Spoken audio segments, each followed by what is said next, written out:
Godavari Global University.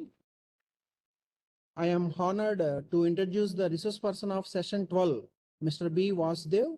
Mr. B. Vasudev is a seasoned embedded systems professional with over 15 years of industry experience in ARM-based and Linux-driven embedded technologies.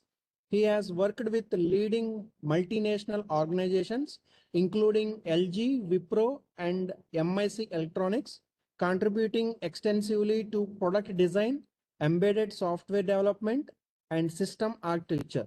He currently serves as the managing director of Phytec India, a subsidiary of Phytec Messtechnik GmbH Germany, where he leads efforts in delivering high reliability OEM solutions using ARM based system on modules and single board computers.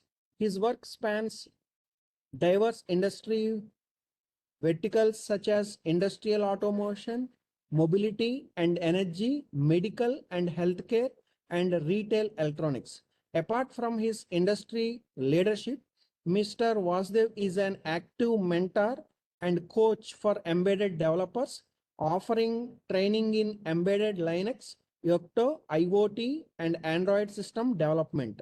He is also the mastermind behind the rugged board open source hardware platform and has guided several startups in developing and commercializing innovative embedded products. His technical expertise combined with his passion for ecosystem building has made him a prominent contributor to India's embedded technology landscape. So I request all the participants in welcoming Mr. B. Vasudev to the session. Now I will hand over the session to Mr. Vasudev. Sir, thank you, sir. Hey, thank you. Thank you for such a nice introduction. I will give credential to you, sir. Okay, you already taken. Okay, sir. Yeah. You are genius. Okay. So hopefully the screen is visible. Yes, sir. It is visible, sir. Okay. So first of all, thank you for GGU for conducting this a great FDP program. So I think last time we were have done this in person at your campus, basically. For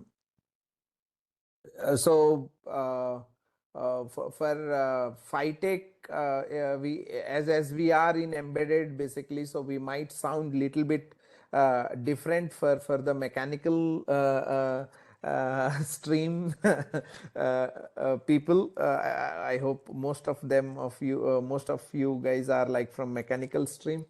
But as you guys know that like once the energy is transformed from any fuel, and then the control of those the generated energy to application is again done by the electronics part. So that's how we come in from the embedded side.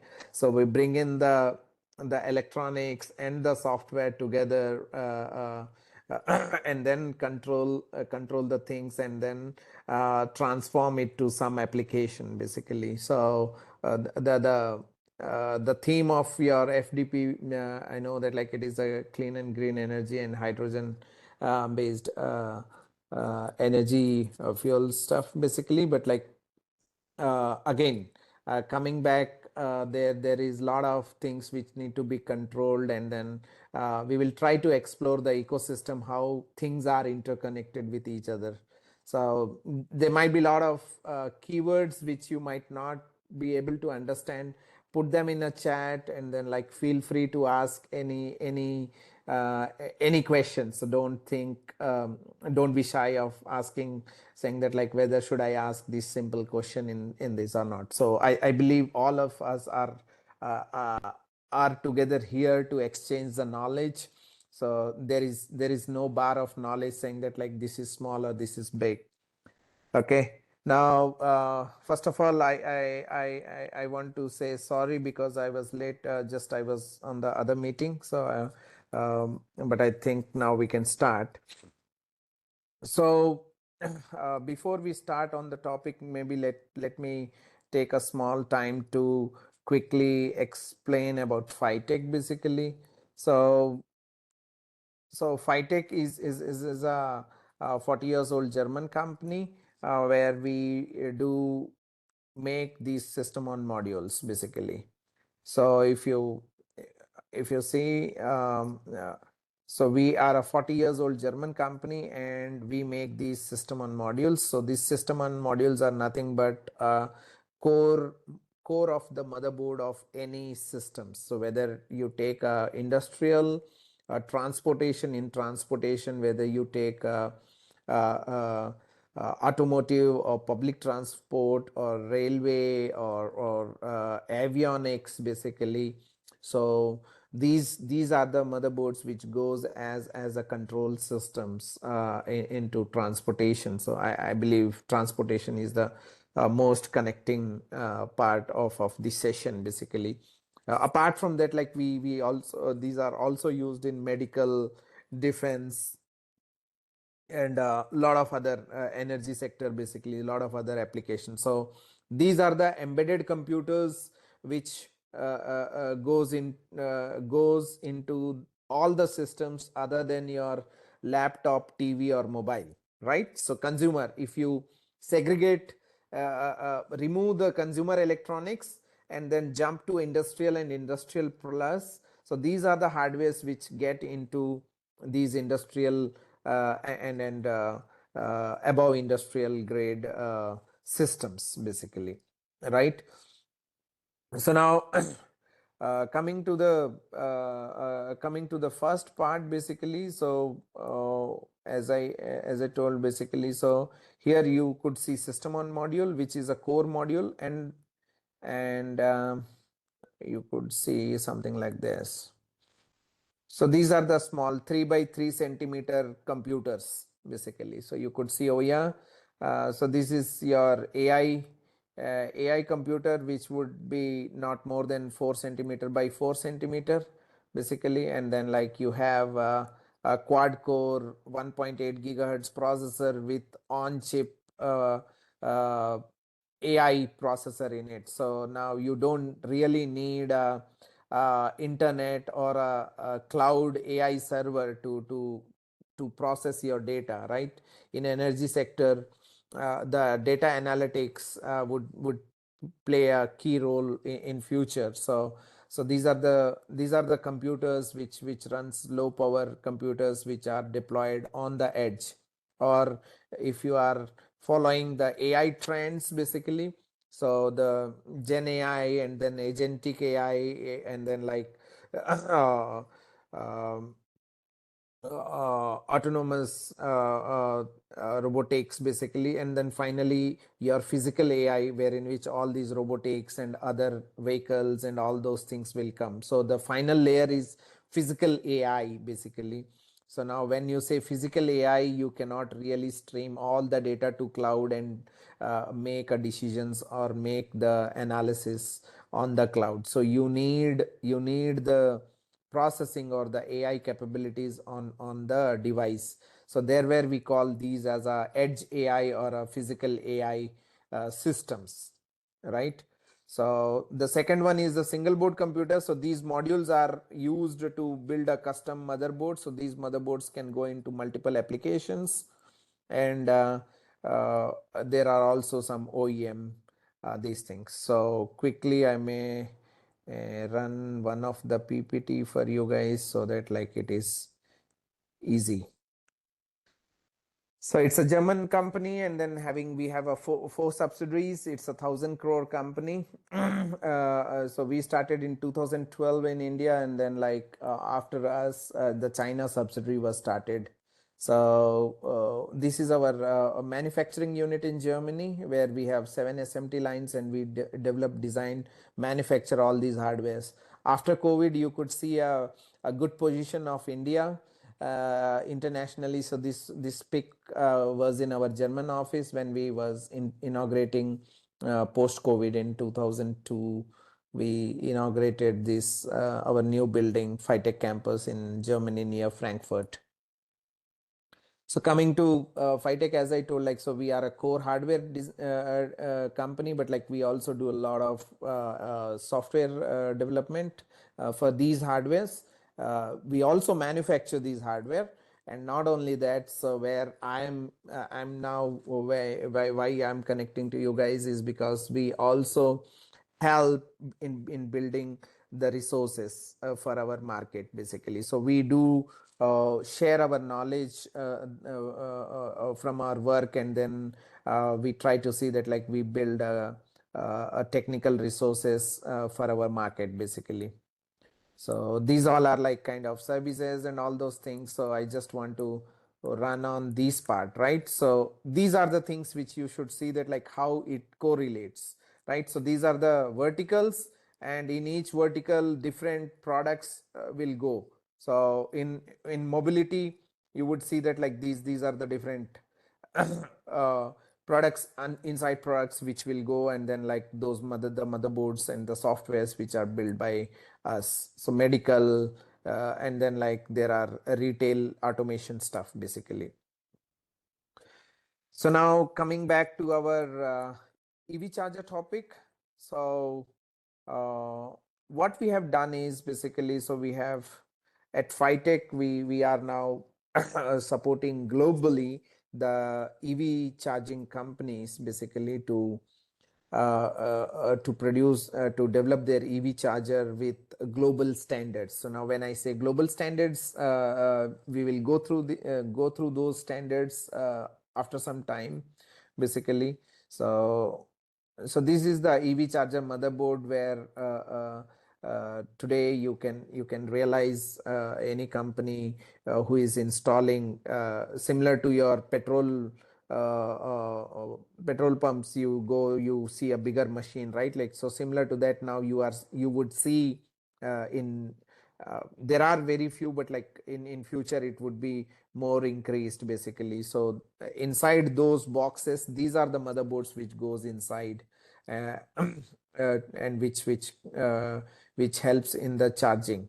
So now how it connects to grid, how it connects to green energy, those all things we will try to discuss.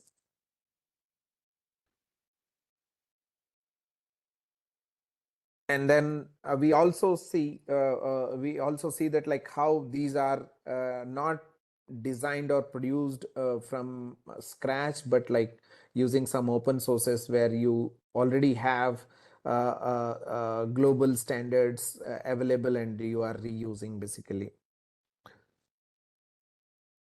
So this is one of a very small tabletop setup we do to support our partners to build their EV chargers. So here we call it as a EVCS cube, which can also be used for AC charger or DC chargers. So here we we differentiate the power supply section. The control section is common, basically. So typically, when you go for a EV charger, so there are few components, right? And then like you could see the controller. Typically, if you say the EV charger, so the very first thing is basically vehicle to charger communication, charger to user communication, charger to CMS communication, charge management system, like your cloud, basically, right? And charger to power communication. So these are the few things which we should remember as a basic block of EV charger, basically. And internally, these are the few of the components or the BOM items which will be there in the EV charger. So most of a lot of customers have developed their EV charger based on this processor. So you can make note of this processor number. So when you look in the TI website, you would see a reference, a design of EV charger by Phytec. So as we are a platinum partner for TI and NXP, right? So this is what the EV charger motherboard spec looks like. Here's some interesting story I would like to discuss with you guys in terms of the clean energy, or like tomorrow what would be the situation, or how the market would evolve by EVs basically. So I need now some interaction with the participants. How many of us have heard about something called V2H?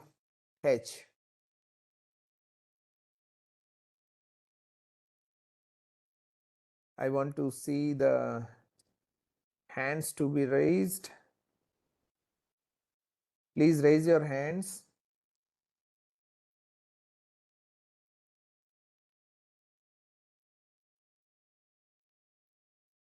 So there is an option to raise the hands, or like you can put it in a chat also. Yes, So, sir. There is a option is there to raise a hand, and we have a chat box also, sir. so you can at least put on a chat. So how many of us has heard about V2H in with respect to the EV charger, okay, or EV vehicles?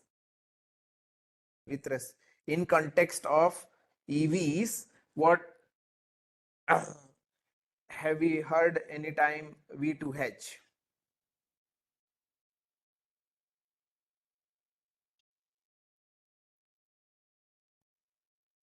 Or maybe V2G in context of EVs?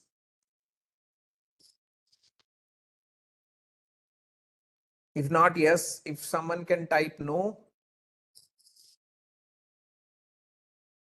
Sir, Dr. Roja Kurani Daniel sir raised his hand, sir, actually. Raised his hand. Okay. Okay. Fine. Great, sir. So maybe it's fine. So it's if you have not heard, that's fine basically, right? So vehicle to grid and vehicle to home. V2H is vehicle to home and V2G is vehicle to grid, right? So now what is this vehicle to home and vehicle to grid? So that's an interesting story which I want to really discuss with you guys in this session, because you are from the topic of clean energy, and then like how the energy will really change the market in coming years basically. Let's discuss a very small story.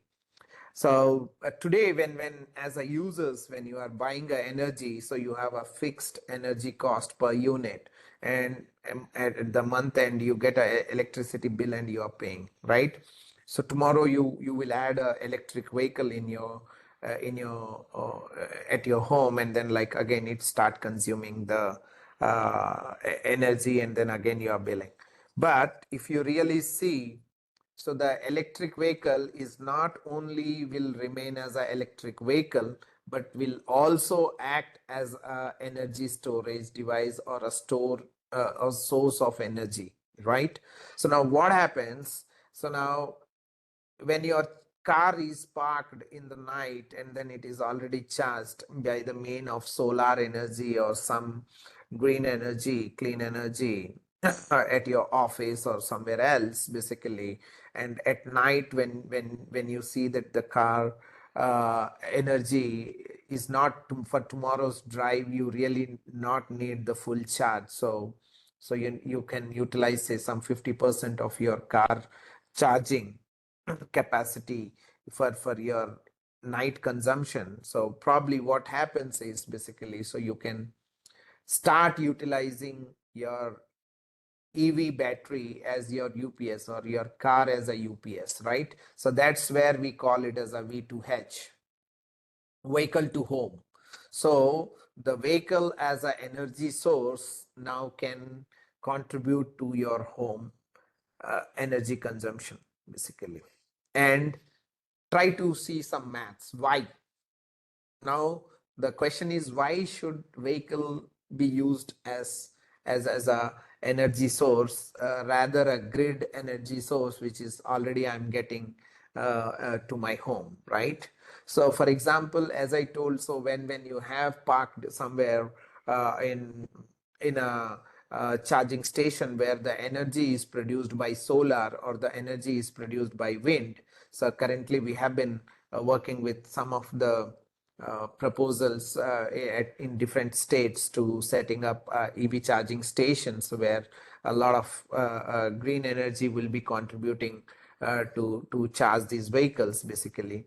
So what happens is, so you are getting the energy, the clean energy at some X cost, and then at home you now decided, or like you can configure your things, say that like it uses the energy from your vehicle.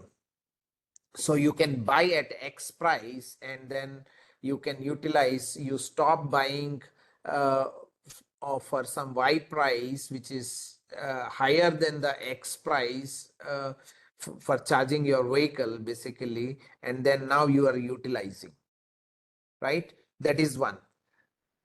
That is one scenario. The other scenario could be, so at some peak times the industry needs a heavy load, and then like the distribution, the power distribution company has been declared saying that guys, say if you are using, if you are not using your not consuming bigger energy at your home, or the lesser the energy you consume, so you get some concession or some benefit on the billing basically, because the energy has to be routed to the industry rather than to a residential homes at some peak times basically. So at that time what you are doing, you are trying to trying to give a benefit to the power company basically, which sell on the higher cost to the industry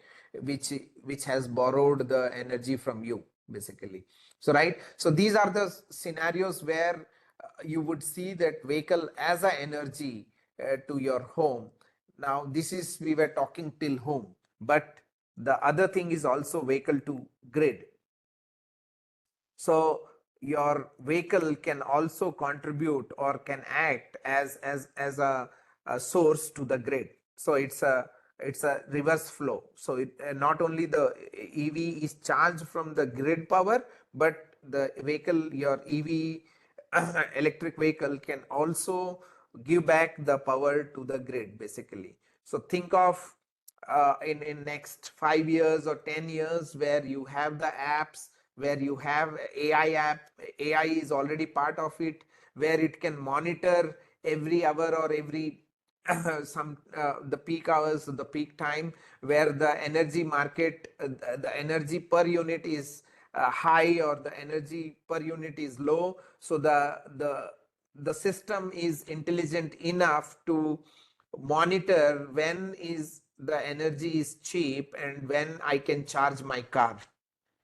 And once the car is charged, you have bought, so it is like the online trading, what today's Gen Z kids have been taught during COVID, right? Like say without hard work you can earn money.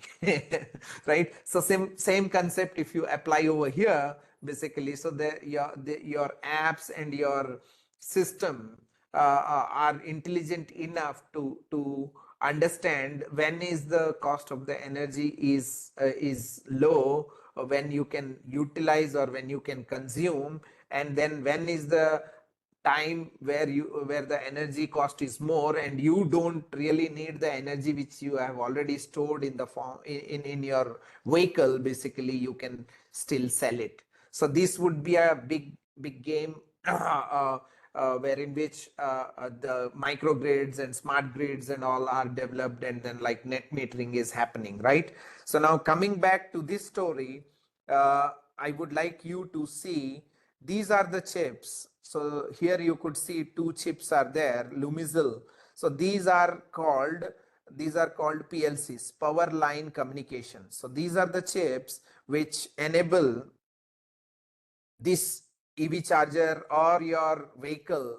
Within the vehicle also there is a PLC communication which talk or which establish all these communication from vehicle to grid or vehicle to grid or vehicle to home, basically, right?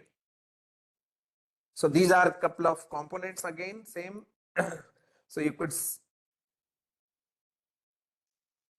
so this is the chip which enables power line communication. And right now, whatever the story we have been talking, right, like, so the charger talks to your grid, the charger talks to your home, and then like take a decision which way the energy should flow, basically.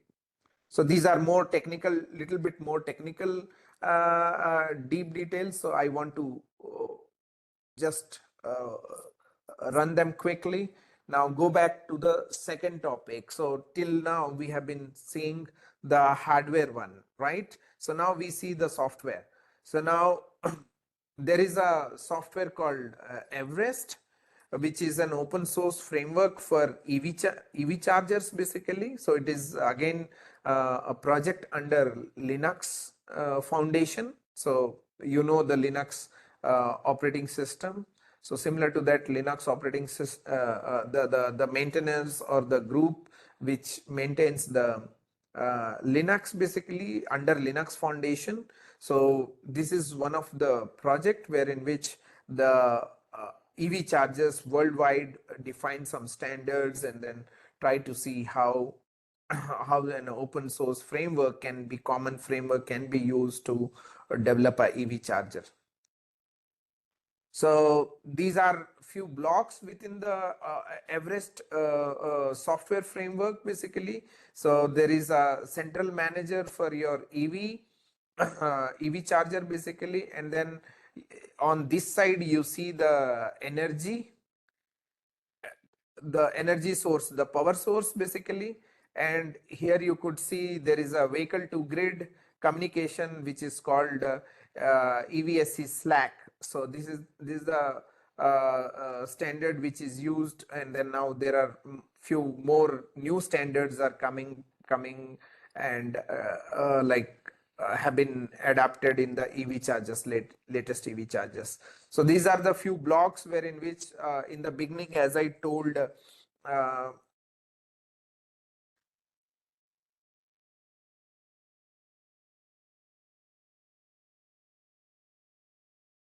when you consider a EV charger, so the first component is vehicle to car to charger. Second one is charger to user. So you show your mobile app or through your Bluetooth or NFC, and also you will initiate the charging. So charger to CMS charge. So this is the cloud. And the fourth one is charger to power, the power system. So these are the major blocks within a charger which comes, and then like these are the blocks which are developed in the form of hardware and software, basically, to build a charger. So so it could be a AC charger or DC charger, AC fast charger or DC fast chargers, basically. So these are a little bit more deeper definitions in terms of the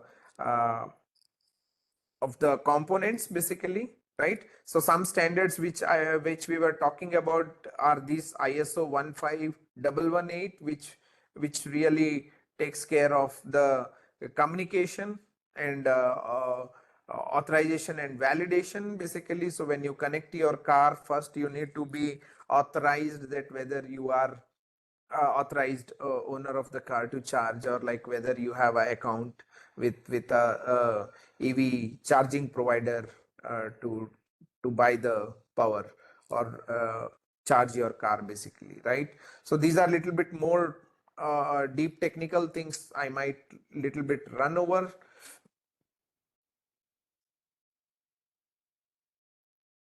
So this is the slide where I would like you to take some of these points. So OCPP is the standard which defines this one, charger to CMS.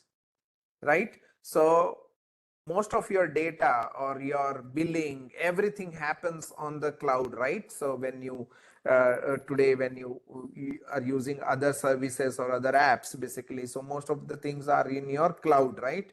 So now charger to cloud communication happens with respect to one standard. What is that? What is that standard? OCPP, basically. So this is the standard. And ISO 15118, basically, as I told, when you plug in the car to a charger, first the charger will try to learn about the car. What is the model of the car? What is the capacity of the car? What how much power the car really asking to charge itself, basically. So now those all communications happens with respect to this standard, and the charger then again talks back to the grid saying that, hey guy, this is the car which got connected to me and he's requesting X power. So are you ready to give this X power to the car, basically? If not, then like no, say like no, currently now we can't, because these are the peak hours, we really can't provide the X power. Right now I can give this Y power. So the EV charger again communicate back to the car, negotiate with it, and then the car knows that like, yes, I requested for X, but like due to unavailability I am getting only Y now, basically, and then the charging happens. So these all communications, there are a lot of communication which happens between the car and the charger is this standard, right?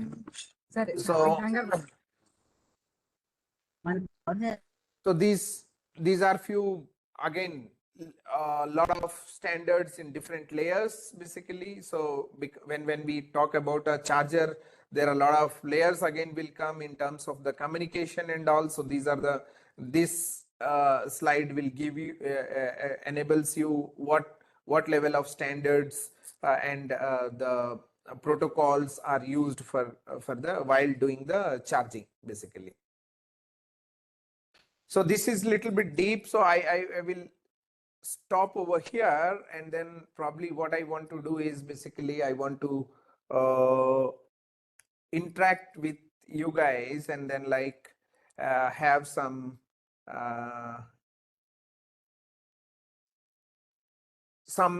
questions, and then like maybe I want to take a small topic after that.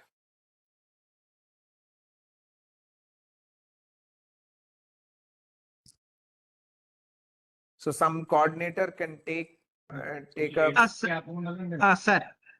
yeah, some interaction. So I would like to because people are from mechanical background, and then we talked almost everything more on the hardware and software side, and a lot of standards for the EV. But I would love to hear from the audience if Yes, they sir. want to ask some stuff, and then like maybe we accordingly I will also take a small other topic at the end. Okay, sir. Okay, sir. Actually, we have a electric and electronics people also, sir. Great. We have a AAA and EC people. We have a mechanical automobile people. Okay. We have a mixed participants are there. Great. Okay, dear participant, you have any question on this topic, please. The session is open for question and answer. Please ask the question to Vasu Garu. Not only on this topic, whatever the topics you would have learned in this FDP, and then like you can try to correlate that, like how it can be correlated to this, or like we learned something like, say, in hydrogen fuel, something we have been learning, and then like what could be the hardware or control system might be needed to do that. You can try to utilize my hardware and software skills. So I started my software journey through my since my schooling. So you can consider me 30 years of software programmer, and then like since 2005 I have been developing hardware. So 20 years of hardware experience. So so I have both the experiences, and you can try to utilize that knowledge to interact, and then maybe we can share few points. Open to you guys. Either you can chat, or maybe I'm not sure if the mics are also open to the Yes, sir, it is audience, open, basically. sir. Actually, it is open. They can unmute, they can answer, sir. They can question actually. Yes, sir. They can rather question. answer. Yes, sir. Yes, sir. They can question by unmuting, or they can have a questions on the chat box also, sir.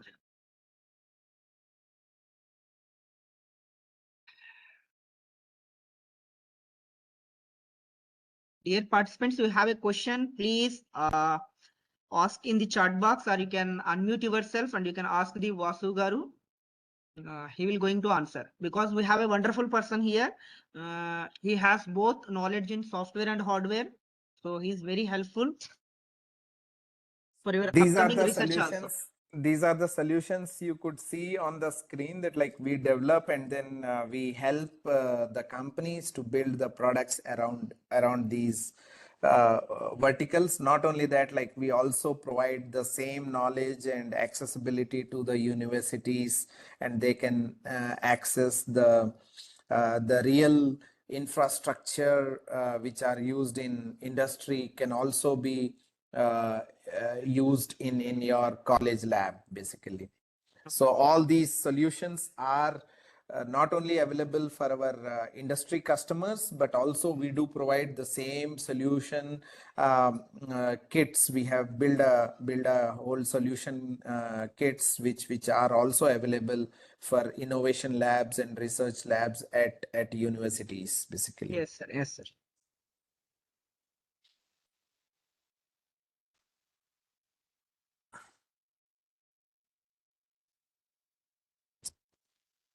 Participant, if you have any questions, you can ask.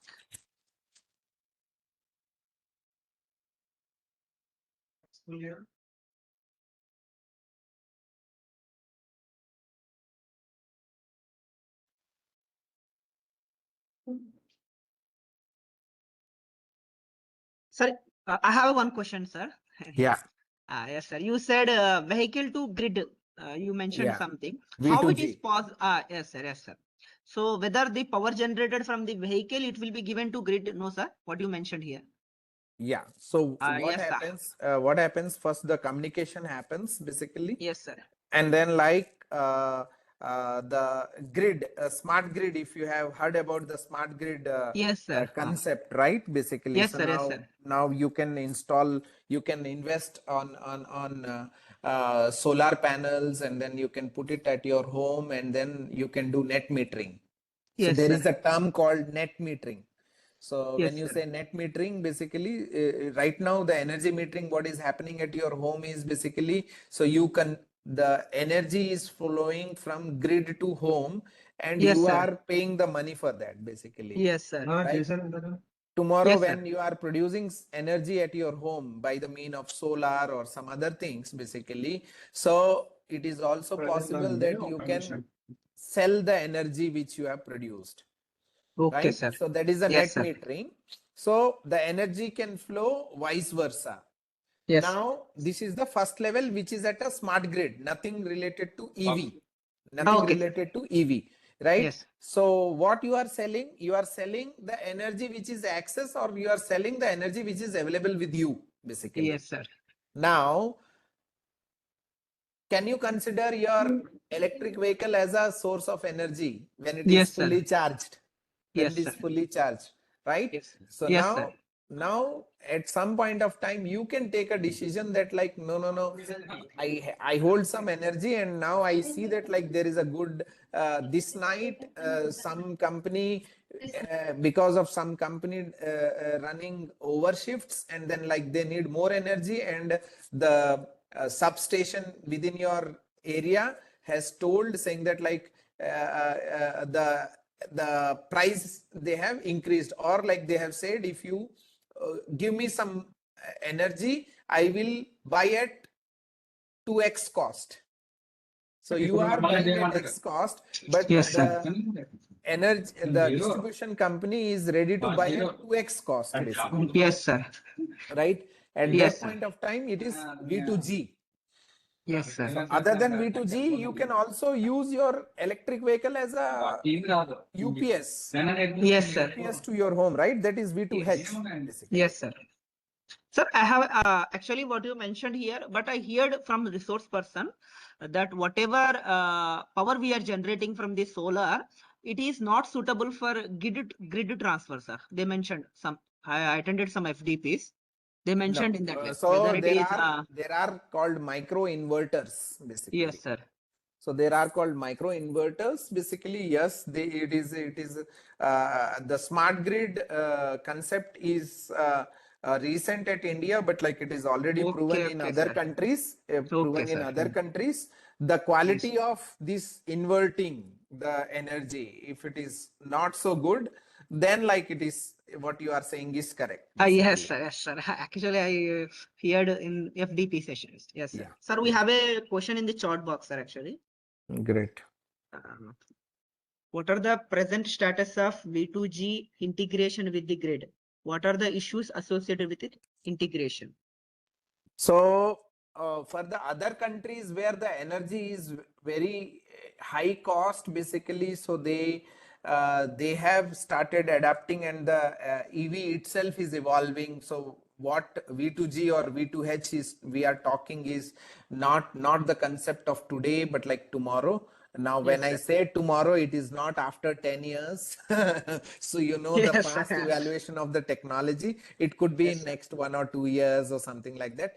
But in case of energy, what happens? There is a huge infrastructure which is already existing. So it is not easy to upgrade or replace the existing infrastructure. That why it might take a little bit more time. So it's supposed to be achieved in 2 years, but maybe it can be achieved in next 5 years, something like that. But like these are the international standards which are already there, and it is already adapted by the countries. For example, today India is rich in energy.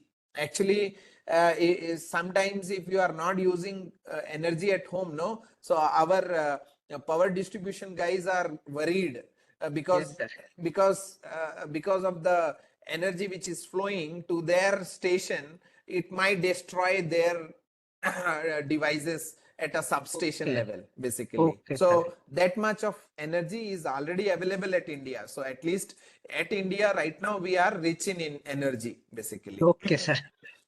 Thank you very much, sir. Okay, so earlier, like if you can see that like it's not like earlier where you have a summer power cut and all those things are not heard in at least in last 5 years or so. Yes, sir. basically. Yes, sir. Right. So we are currently rich in this thing. So the status of V2G and V2H basically is there already. At India level, as I told, like there are some challenges with the infrastructure. For example, the power quality issues at India because of the infrastructure or the power which the poles and the way the power is transmitted, basically. Yes, sir. So another question, sir. Actually, we are using lithium ion batteries, no, sir, nowadays for electrical vehicles. Yeah. So I heard about if any fire will catch the lithium ion batteries, the danger it will increases. I hope actually compared to conventional engines. I hope. Yeah. So what happens basically? So here there is something called as BMS, Battery Management System, basically. Yes, sir.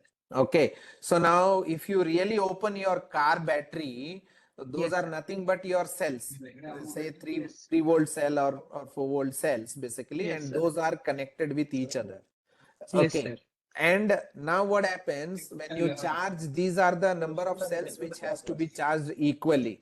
And when they have to be discharged, they have to be equally discharged, basically. Yes, sir. And because these are a chemistry, inside there is a chemistry, you cannot guarantee a common or a same behavior over a period. So the chemistry might change, right? Basically, that's how your even lead acid batteries, many times they come for 5-6 years, or sometimes they get bad in 2 or 3 years itself, basically. Yes, sir.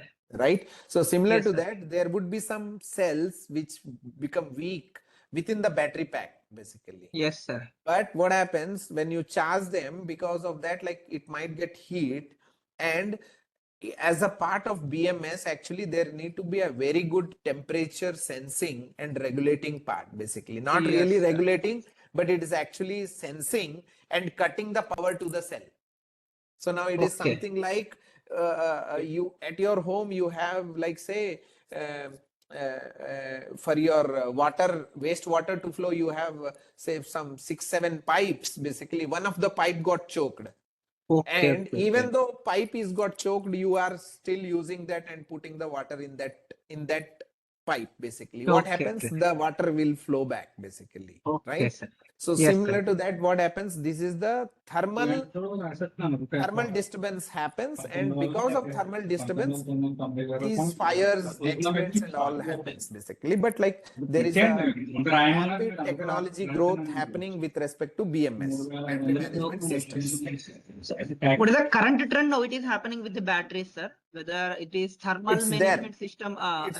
It's there. It's there in even in EV chargers. There are active cooling chargers. So now we support one of the company, India's one of the biggest company which do the battery swapping station, basically called Sun Mobility. Okay, sir. Sun Mobility, basically. So Sun Mobility.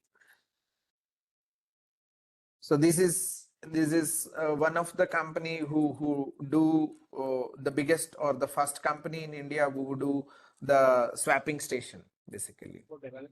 So in these swapping stations, what happened? There is an active cooling happens. So these are the kind of stations.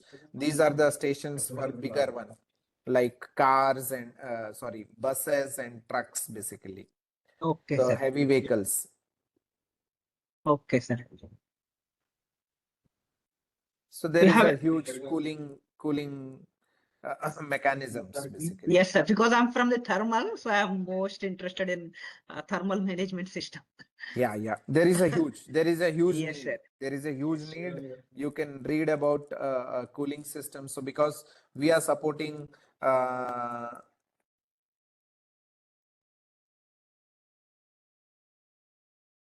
lot of DC fast charger manufacturers, and then like you could see their what cooling mechanisms they are using, and then if you want to contribute, I can connect to few of them, and then like you can also do some analysis for them and do research for them, basically. So these are the chargers which are now used by Jio.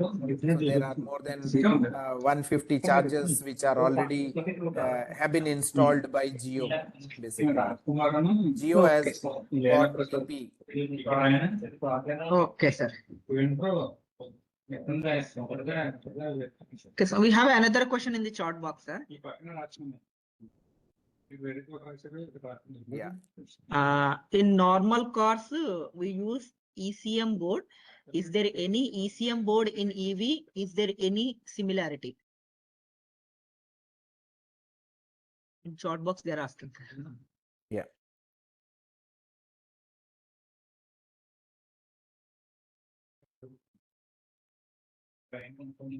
In normal cars, non-EV, we use ECM board, basically. So so we call it as a vehicle cluster board, basically. So similar board will be there, but like with the different functionality, and then now we have multiple clusters, basically. So still there will be a board which will be a main board for the vehicle controls, basically. Other than that, there are multiple boards like TCU, telematic control unit, VCU. So whatever you are saying, basically VMC, typically we call it as a EMC. What you are saying it is, we call it as a VCU, vehicle control unit. So similarly, you have a telematic control unit, TCU, and then the latest cars you could see the dashboards, right? Infotainment. infotainment cluster, digital cluster. So the dashboard is called digital cluster. The songs and multimedias what you see, so that is a infotainment cluster basically. So likewise, there are a lot of sensor clusters, multiple are there. Okay, So I have a general query on BMS, especially BTMS part.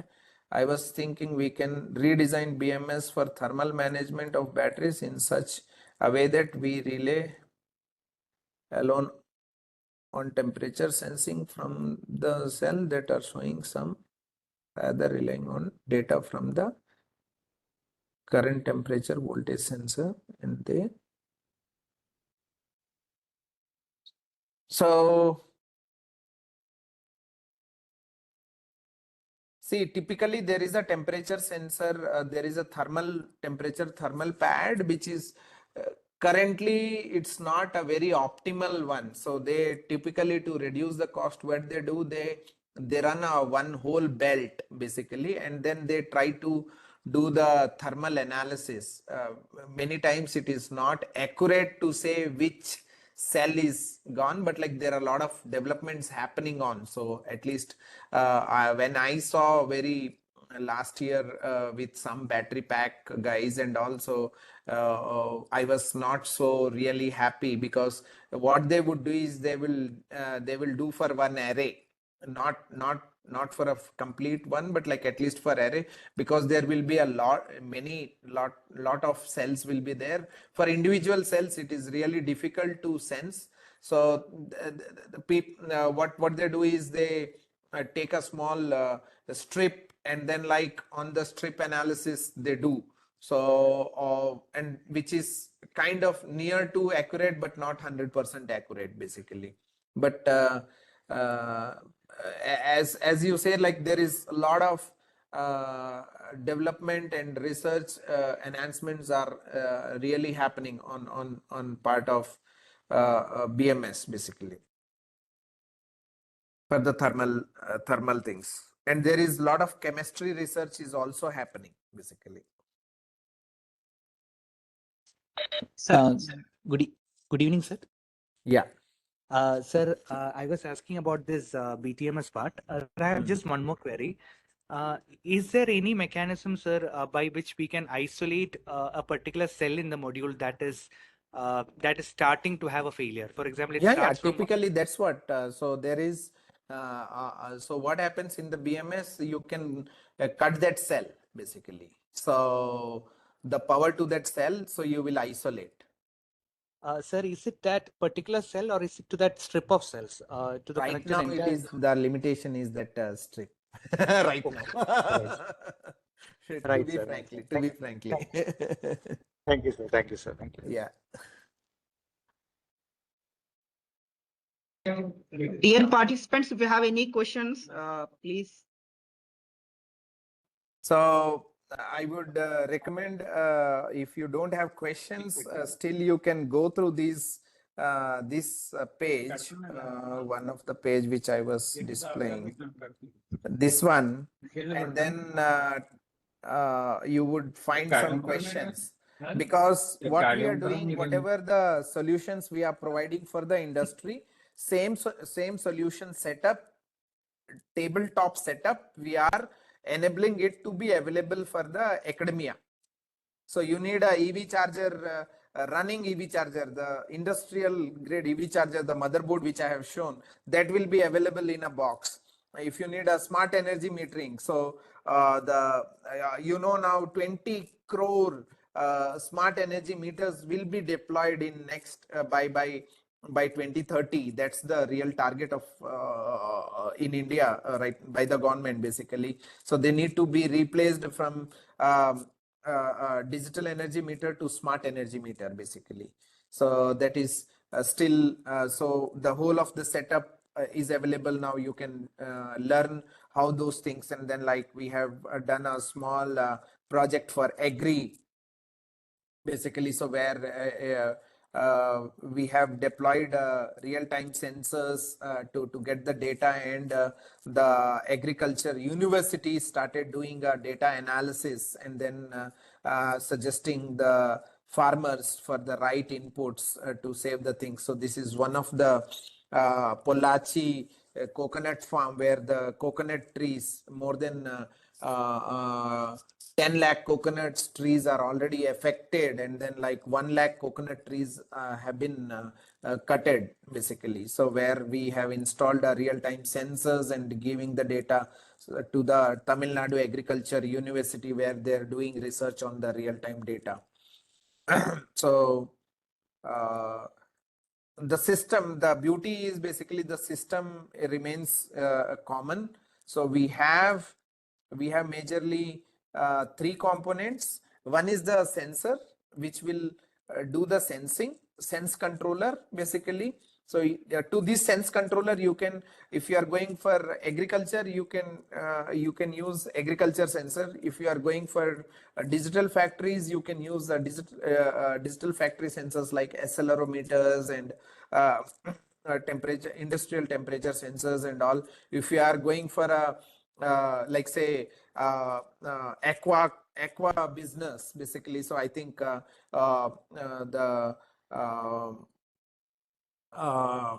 what your prawn ponds and then all these aquaculture monitoring basically, so you can connect the same. So here what we do is we give you a common controller to which you can connect any sensor, and then it becomes a specific sensor to that application. And then you have a gateway basically, so which will collect data from multiple sensors. So you don't need for each sensor a 4G SIM to send the data to cloud.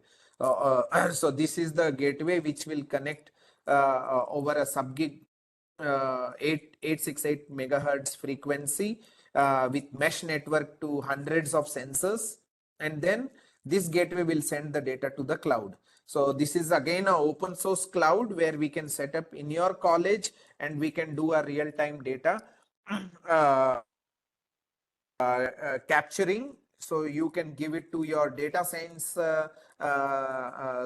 computer science stream, or you can give to AI stream basically. But like the people from mechanical, people from civil, people from people from EC can work on this system to produce the real-time data, right? Or even you can also learn the AI. So here these are the major three components how the IoT or AIoT works basically. So this is the first part of the IoT is sensing the data. Second part basically, so you would have multiple sensors, so not necessarily all sensors connecting directly to the cloud. So in between there is a gateway which comes in, and then finally the data goes to the cloud, and this cloud again is enabled with AI. And there is also a possibility that like you can run the AI on the gateway itself, so no need to send the data, or if some connection breaks between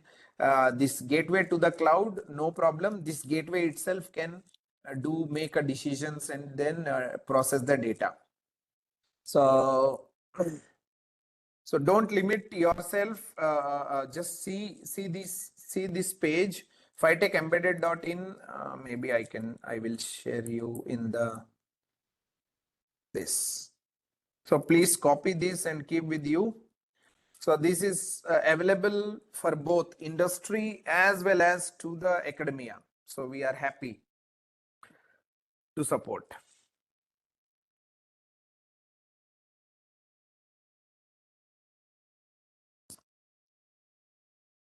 So any queries?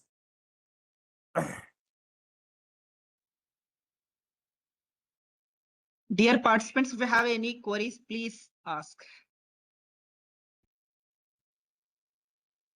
So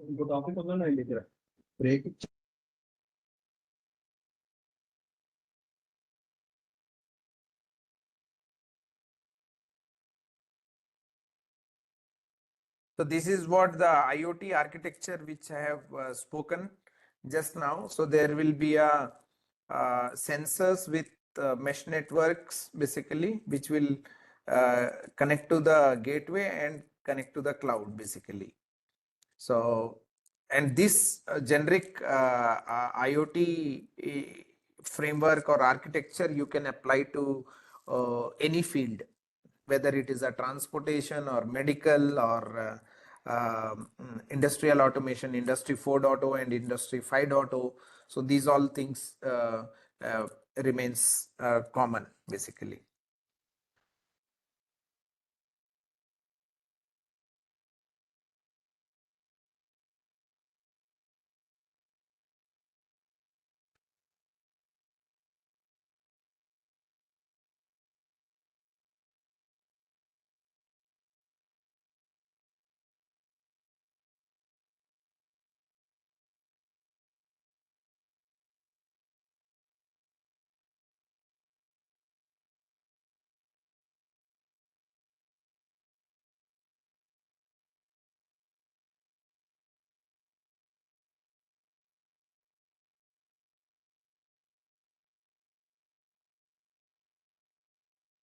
So uh, when you want to develop next gen technologies, so obviously you need the data and you need AI basically. So for that, what we have done is basically we have done a open source platform which is developed by us. So it carries my 20 years of experience, and the good part is this is an open source hardware available. So especially for EEE or EC guys, if you really want to do a custom motherboard, so you can utilize this rugged board, community.ruggedboard.com basically.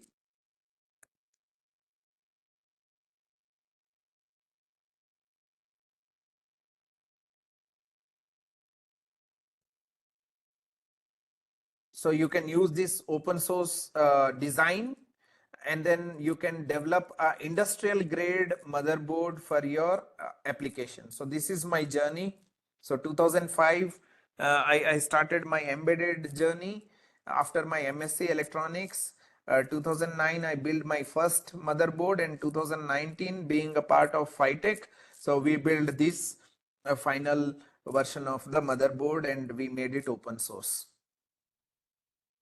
So when you say any system, not only the here I am taking a small example of medical device, but like you can assume this kind of system growth or the phases in every vertical basically. So system 1.0, where you have a small uh, controller based devices.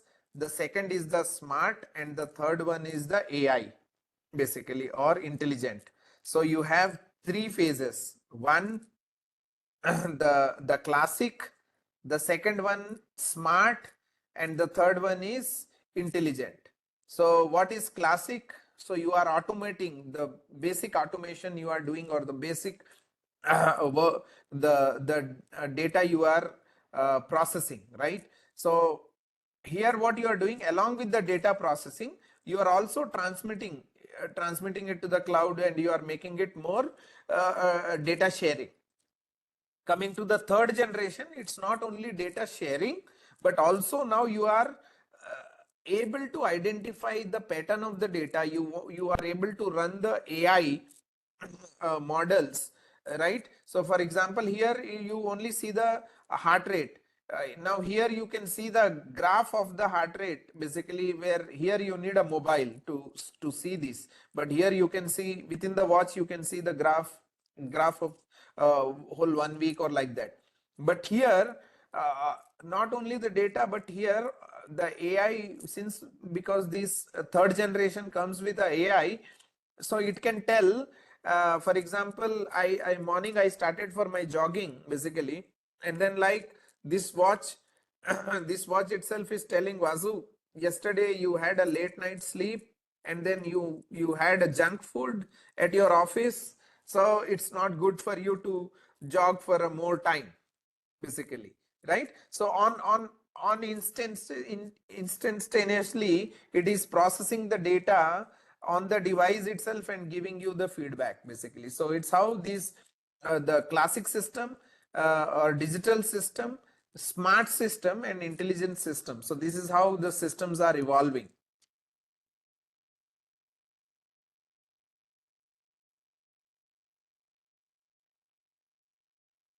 So this is more of industry 4.0 and all basically.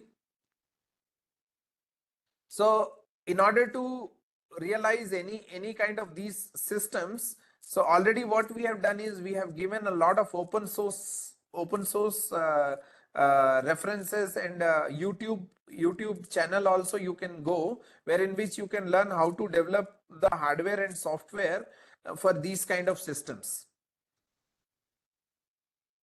So these in the automotive sector basically, so you see these are a couple of companies which are already doing the development,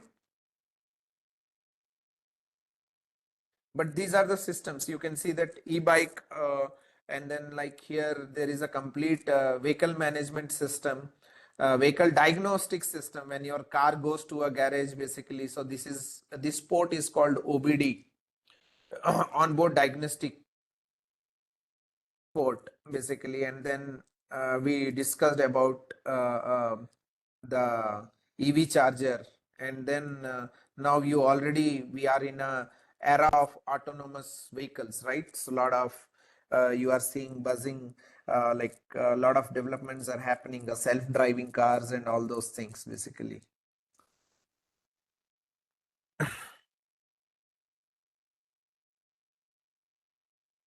So here I want to stop myself, and in case if people have some queries we can address, and then like we can end the session. Yes, sir. We have 2 questions in the chat box, sir.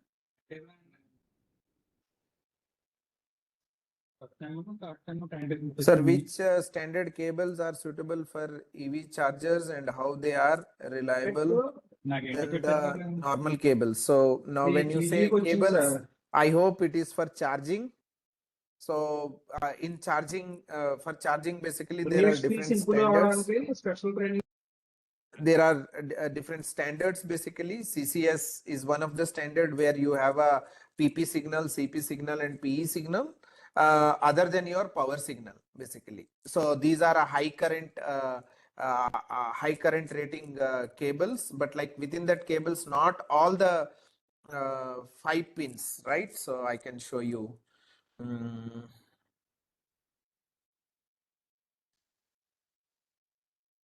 I can show you here EV charger port types. So when you see these, so not all the pins are for power. There are for communication also.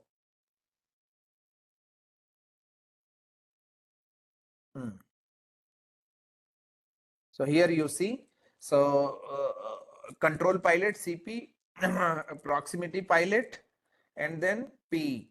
So this is for the earth. So for your power you have only these L1, line 1, line 2, line 3 and then neutral. So these are the bigger. So this is CCS type basically. So then you have for China you have CHA mode where the CAN is used instead of CP and PP. CAN communication is used for handshaking, but the power pins remains the same basically. And some places they have mixed CCS and CHA mode, both they have mixed basically. So likewise you would have these connectors, but for the power they are high rating power cables basically. Sir, embedded systems and industrial automation, is it one? So embedded systems is a bigger branch. Under embedded systems, your industrial automation is one application.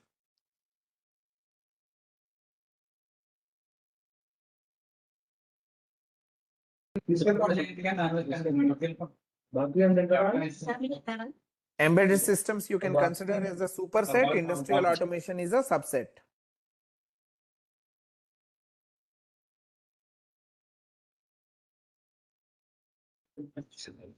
Okay, sir. Dear participant, do you have any questions? You can ask. The session is open for questioning and answer. If you have any questions, please ask. Vasu sir is there to answer your questions.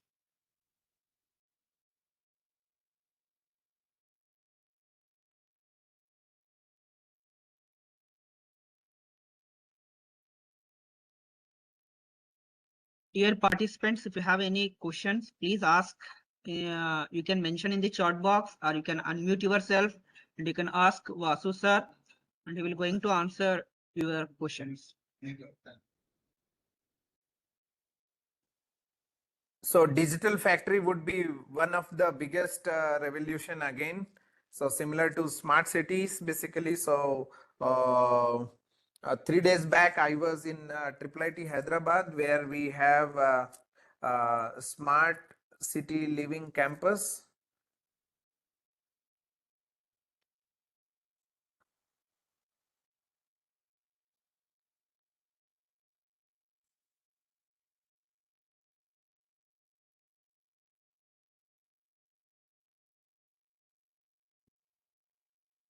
Living lab.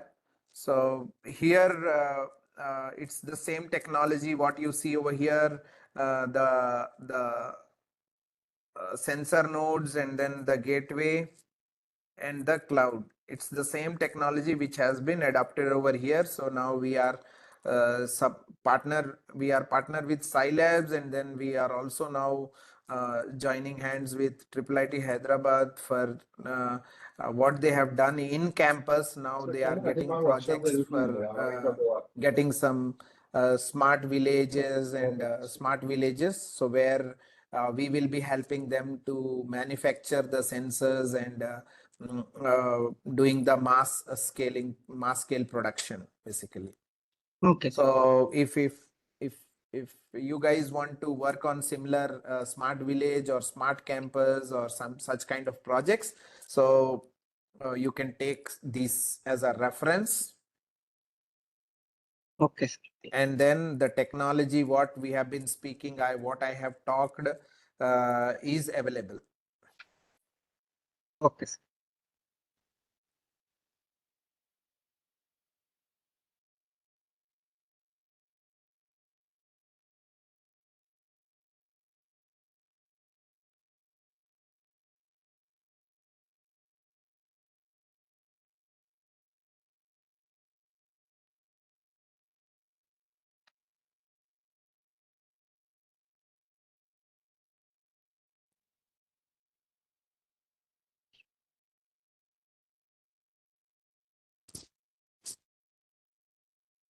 So it's all up to you. So what all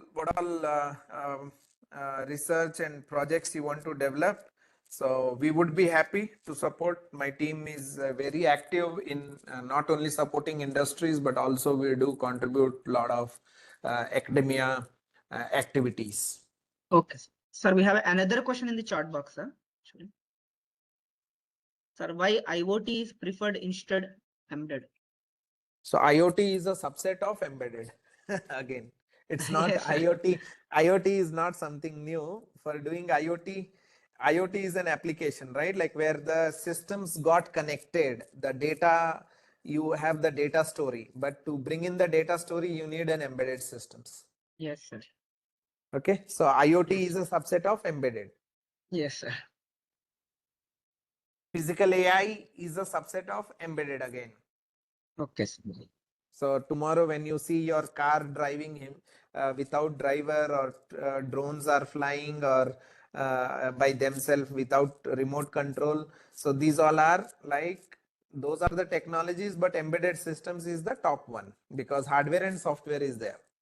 Yes, sir. And physical AI basically. So when you see robotics and all, everything is embedded systems. Okay, sir. Okay, sir. Thank you, sir. So If there are no questions, we try to wind up this session. So thank you very much, sir, Vasu sir. So it is wonderful session. So very valuable information you have given. Okay. Thank you. Thank you very much, sir. Yeah, thank you. Any Hello, specific? Vasu sir. Yeah. This is Jayanand. Namaste, sir. Namaskaram, namaskaram. How are you, sir? Good. Yes, sir. Sir, it's really interesting. Little late. I joined little late, but the things are going on very smoothly. And I am really thank you for your time and coming over here It's and pleasure. then discussing all the important things, sharing all the things with us. So it's a 6-day marathon program, sir. AICTE ATAL FDP. It's Okay. an online Okay. FDP, Yeah. and majority of the speakers are from foreign countries and NITs and IITs. Okay. So they are doing their best in dissipating the knowledge, and most of the participants are also from various states of India. Great. So Great. thank you very much, sir. Thanks for coming over here. Yeah. And try to visit our university, sir. You are Yeah. sensitizing us to, active our MOU, and we are working it out. And in the coming semester, certainly we will have a productive discussion, sir. Sure. So I have shared my email ID and mobile number to the audience, basically. So Okay, they sir. can have access, and then I would also share one link which they can follow for the updates, basically.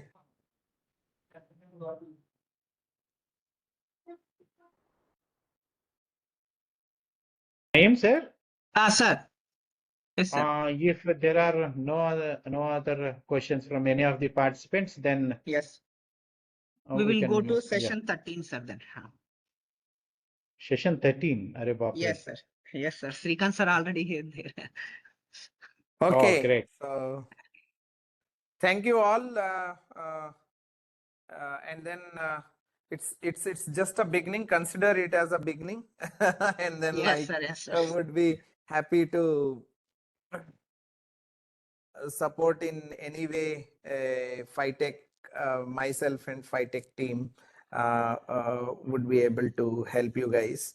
So the last link which I am sharing in case to get all the happenings at Phytec India, you can join this channel. Okay, sir. So thank you all. Thank you GGU team, and thank you Janan sir. Thank you very much, sir. Vasudeva sir, once again. Yeah. Bye-bye. Thanks. Bye. Sir.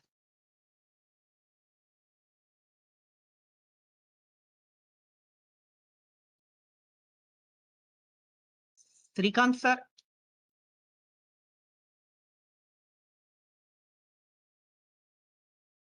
Srikanth sir.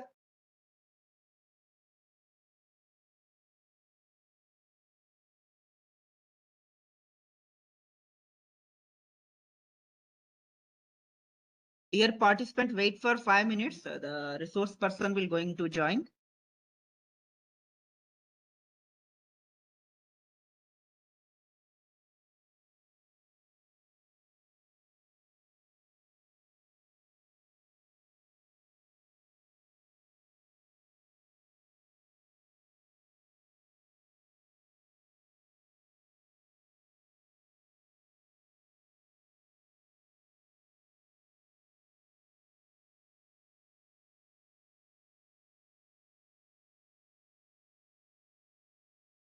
Dear participant, wait for 5 minutes. The resource person will join shortly.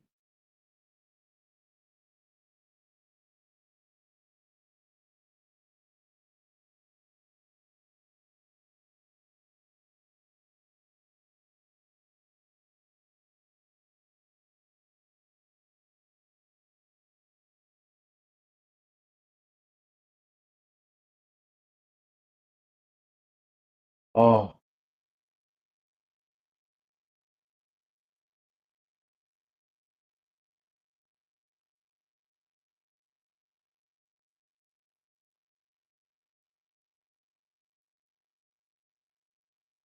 Hello. Naeem. Sir. Principal, sir. Am I audible, Naeem? Yes, sir. Audible, sir. Audible, sir. So we are waiting, sir. Srikanth, sir, just now he exit. He will join once again. Sir. Okay, okay.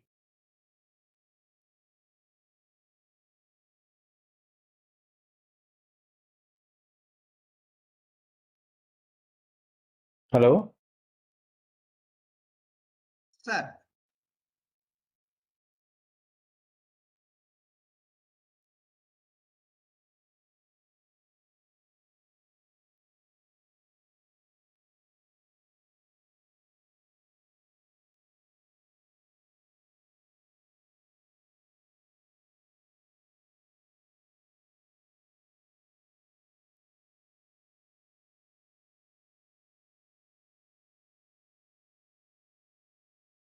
Naeem, sir? Sir.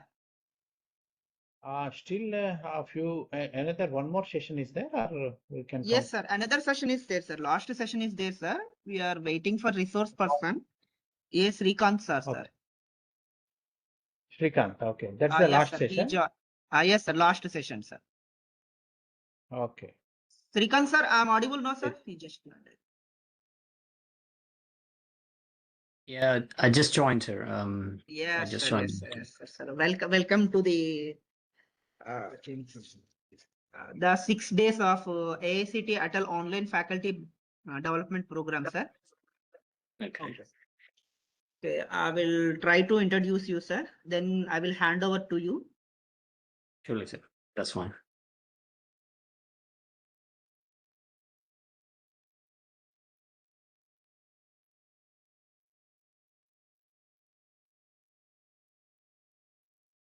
Hello, Srikanth, sir. This is Principal Jayanand Kumar of this institute.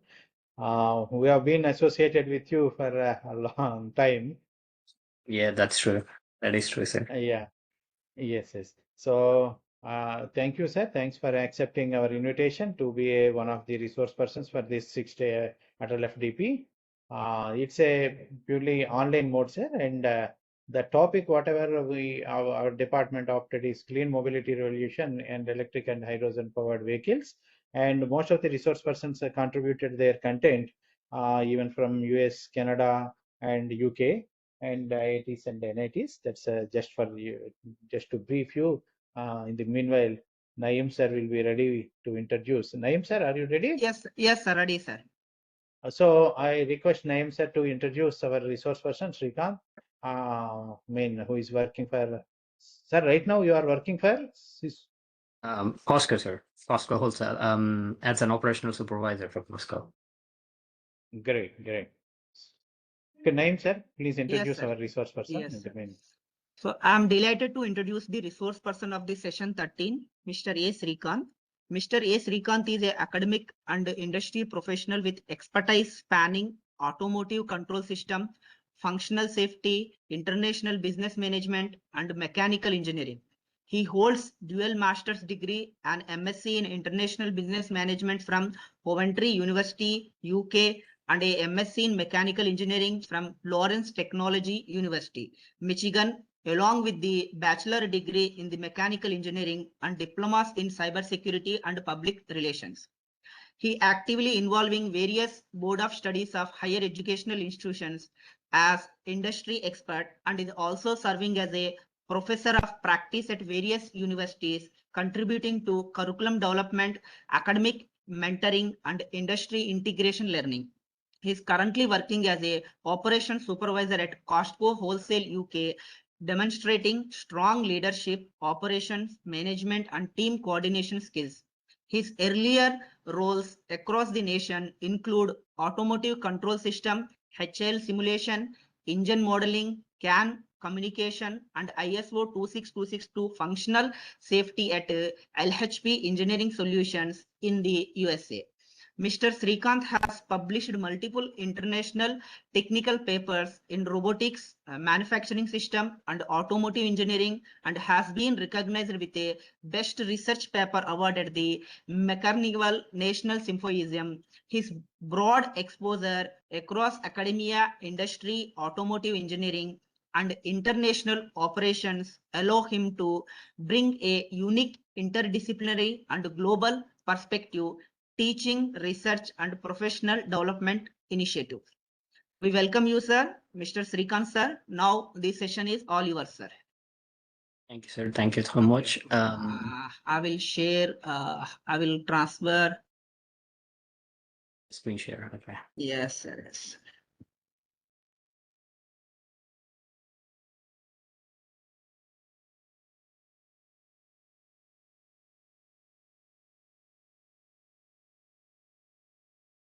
Yeah.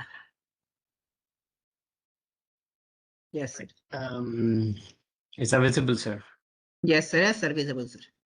Right. That's good. All right. Hi, everyone. Thank you so much, sir, for the introduction. And we are here for this FDP and ATAL program today, and I'm happy to be here. So first of all, before we get into this topic, I have gone through all those expertise who are being spoken about, the resource persons from previously before me, because this is my last session, where it should be the last session, because I'm going to talk about the safety. So the previous resource persons have gone through all their topics and stuff, and then you guys, I think you guys have got a lot of information from them, and you guys have got a lot of industry expertise in those as a resource persons, and I think that you guys have gained a lot of knowledge on with that. And regarding to this session, to be honest, let me show you that. So regarding to this session is mainly focusing on safety, and how do we avoid the risks, and how do we avoid risks that can be happen during the electronic vehicles or during this hydrogen vehicles. What is the main risks that can happen, and how do we can articulate the structure, and how do we stop the risk, and how do we can make it not to happen. And so before we going into this topic, I would like to ask you guys a question. Like, what if I say right now, like, you guys have been sir, is this a screen has been visible right now?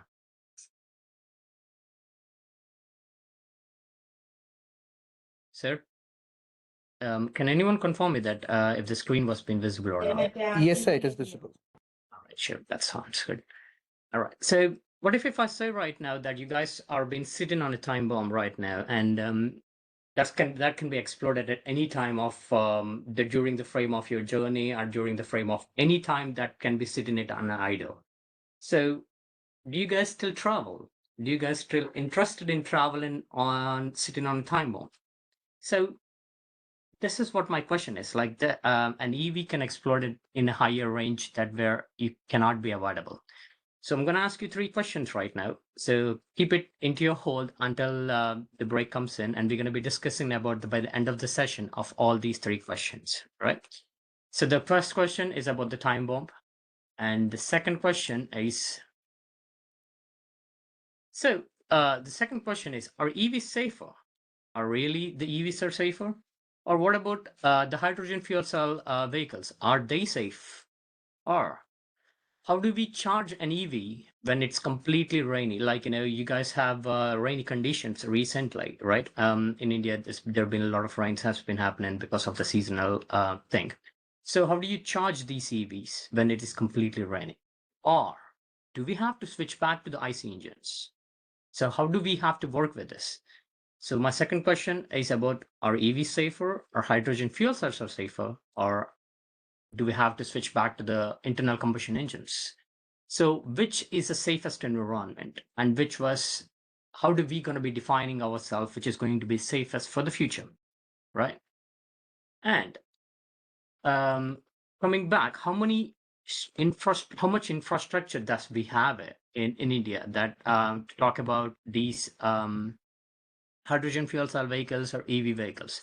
So there's a huge demand about the EV vehicles right now, right? So you have a highest demand in the market is EV vehicles. And how many of the EV charging stations are there? And for example, if I want to travel for 300 kilometers straight, So my EV vehicle can only be accessible for 100 kilometers, right?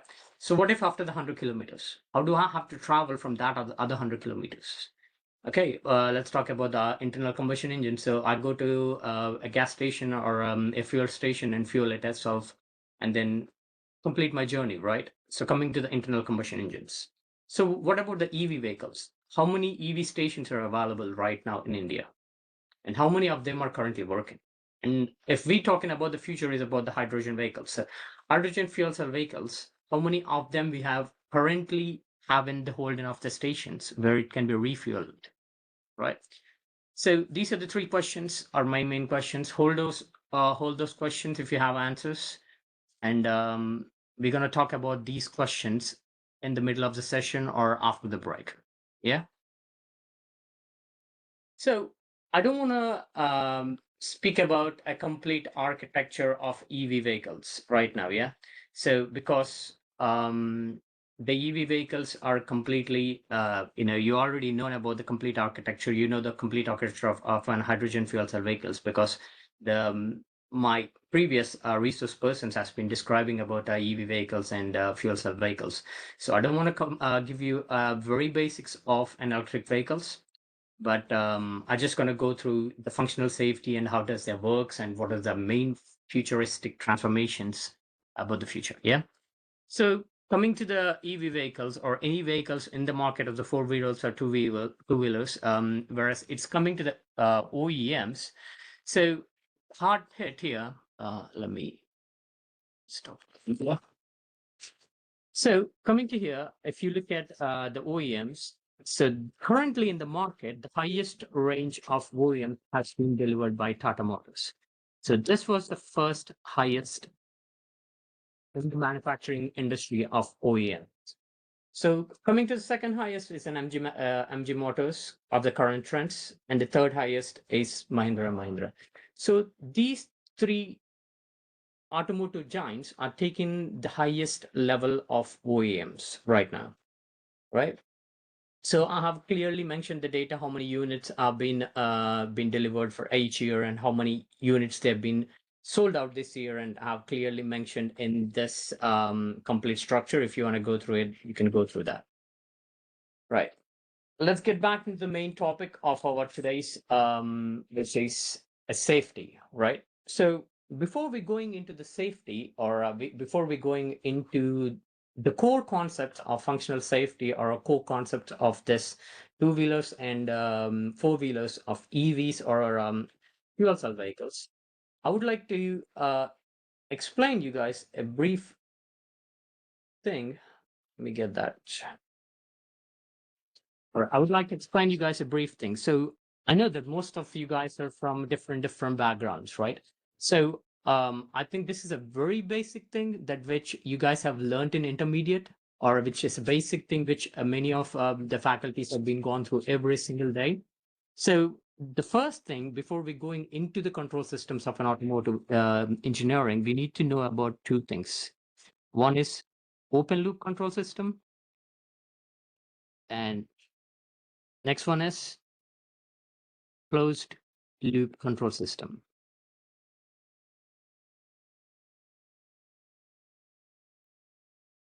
So we have to discuss about these two topics before we talk about anything regarding to the automotive systems or regarding to any of the OEMs, regarding to the ECUs or any kind of systems. We need to talk about these two, the major basic fundamentals. Okay, so the first basic fundamental that which we have to learn is about the open loop control system. Many of you guys know about the open loop control system, that there will be a source and there will be a controller and there will be an output and an output. So let's talk about the examples. Let's talk about our ceiling fan. Let's in our daily use. Okay, so you turn the switch on,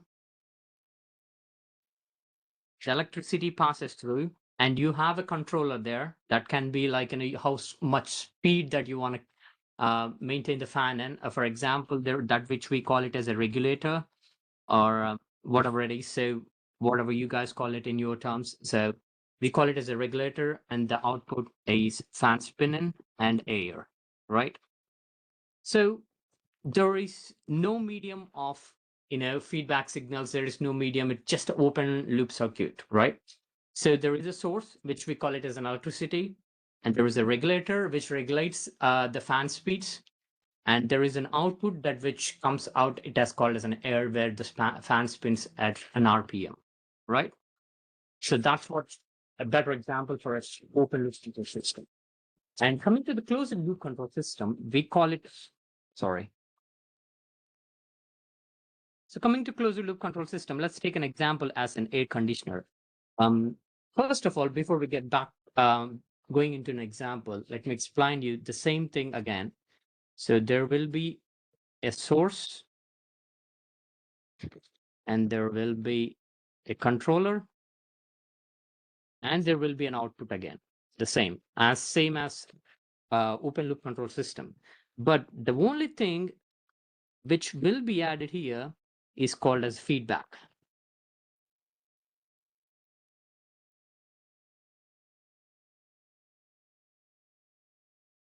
And that feedback gives the information back to the controller. So the closed loop control system was a basic thing that which in automotives, which we focus on every single automotive, every single component coming into the era of the future. Because why I'm talking about the closed loop control system as a major aspect is if you are focusing on an autonomous systems, or if you're focusing on autonomous cars, or if you guys are focusing on any self-driving cars, they all work on this basic concept called as a closed loop control system. Okay, we don't want to talk about the cars right now. Let's talk about the AC first, as we regularly use in our household, right? So AC, how do you turn on the AC? You turn on the remote, given that the source has an electricity again. Yeah, and that electricity goes to the compressor, and that compressor delivers a fresh air or a cool air, right? That's what the system works, right? So that's what the major part of this system, right? The functioning of an air conditioner. So right now you have set the temperature at 18 degrees centigrade, right? So the air conditioner has been set the temperature at 18 degrees centigrade. And right now, the room temperature is at 22 degrees centigrade, right? How does a controller know when to turn it off? When the room temperature has been desired back to 18 degrees centigrade, how a controller knows we have to switch the compressor off so that we can deliver only the air? So how does an air conditioner knows these systems, right? So as I said, like, 1 second. No, let's keep this. So let's get to one more slide. I'll give you a better way. So right now we have a set temperature at 18 degrees. And the desired temperature, the room temperature right now is at 21 degrees. So in that closed loop control system, what it happens actually is the compressor runs unless it was been, set, come to the temperature, to the desired temperature, which we call it as an 18 degrees centigrade. So it's never going to stop until it reaches to the 18 degrees centigrade. So what happens as soon as it reaches to the 18 degrees centigrade is, so as soon as the output reaches to 18 degrees centigrade, when the room temperature reaches to 18 degrees centigrade, the thermostat, which senses that, which we call it as a feedback signal, which senses that it desired was 18 degrees centigrade and reaches the 18 degrees centigrade in room temperature, it immediately sends the information to the controller. And where the controller turns off the compressor. So now the compressor has been turned off. And because the room temperature right now is 18 degrees centigrade. As soon as we all humans, right, we emit so much heat from our body, right? So if there is a human being inside the room and the room temperature is at 18 degrees centigrade, it's not going to last for longer. Between 2 minutes or 3 minutes, again, the room temperature rises to 19 degrees centigrade, right? So as soon as it reaches to the 19 degrees centigrade, then again, what happens here is the same feedback signal or the sensor which was been sensing the temperature, it sends again the information to the controller and tell the controller to turn on the compressor. So again, the compressor gets turned on, and now the compressor target is to be getting again the desired temperature to 18 degrees. Is that clear for everyone? So you guys are able to understand what is an open loop control system and what's a closed loop control system, right? So that was a basic topic that which you guys have to understand before you understanding about any automotive things or any automotive functionalities. Right. Yeah, let's get back to the same session that which we've been mainly focusing on, right? So about the safety of this EVs and hydrogen fuel cell vehicles. So in this era of internal combustion engines, hydrogen fuel cell engines, or electric vehicle engines, so the main focus is on safety, how safe they are. Does the internal combustion engine does blast, or EV vehicles can blast, or hydrogen fuel cell vehicles can blast? So what happens if there is an error? What happens if there is any proximity errors? And you guys all know that there are a lot of self-driving cars are being deployed outside the United States and the UK too. So I've seen a lot of self-driving cars, like even Uber is been working right now with self-driving cars. So the futuristic transportation is going to be the self-driven cars, right? What if there is a malfunction? What happens if there is a malfunction? Right? So what happens if there is any glitch or any problem in the software systems? What's going to happen then? And how do we control the risk of happening all these situations? That's where we call this code called as ISO 26262. So what is meant by this ISO 26262 and why we have to learn this ISO 26262 and the functional safety? And sir, you can ask me, sir, like, what was the main reason that which we have to learn this ISO 26262, right? So as I clearly asked you 3 questions in the beginning, right? And now, if it's an autonomous vehicles, again, if there is a futuristic transport, is let's call it as a self-driven car. So if there is something, a software glitch can harm a human life, right? Because it was not controlled by the human being. The human being is not controlling a self-driven car. It has to drive by itself. Think about you're just a passenger, right? You're just a passenger sitting in the back seat, and you're not having any control on the steering, and the car has been driving on the roads. So if there is a software glitch, or if there is something happened over there inside the car electronic systems, how does that can be a safer for a passenger? And is there a chance of the passenger getting collided with another vehicle? Or is there any chance that the passenger can get collided with any other different vehicles? Yes, there is a chance. How do we avoid all these risks? Talking about the autonomous vehicles, talking about all these risks about the EVs and stuff, how we avoid it? Then SAE came in up, the Society of Automotive Engineering, the SAE came in up with this code called ISO 26262, which we call it as a functional safety engineering, right? So I'm going to give you a brief introduction about the functional safety engineering and what is the functional safety and how does this functional safety works and how do we avoid all these losses. Yeah. So, and how do we call it as a safe vehicle and how do we call it as a safest place where if there is any functional safety has been implemented. Yeah. So this was a definition of an ISO 26262. What is an ISO 26262? It is an international standard titled for road vehicles functional safety. So the functional safety is mainly focused on the code of ISO 26262. So the reason why it happens is any electric or electronic systems having any faults or any glitch or any problem in software systems that can be tackled by this functional safety. Yeah. So, sir, you can ask me, so what is this functional safety? Give me in a live example. Okay. So I'm going to give you guys as same as before as open loop control system. Again, I'm going to give you a better live example. Okay.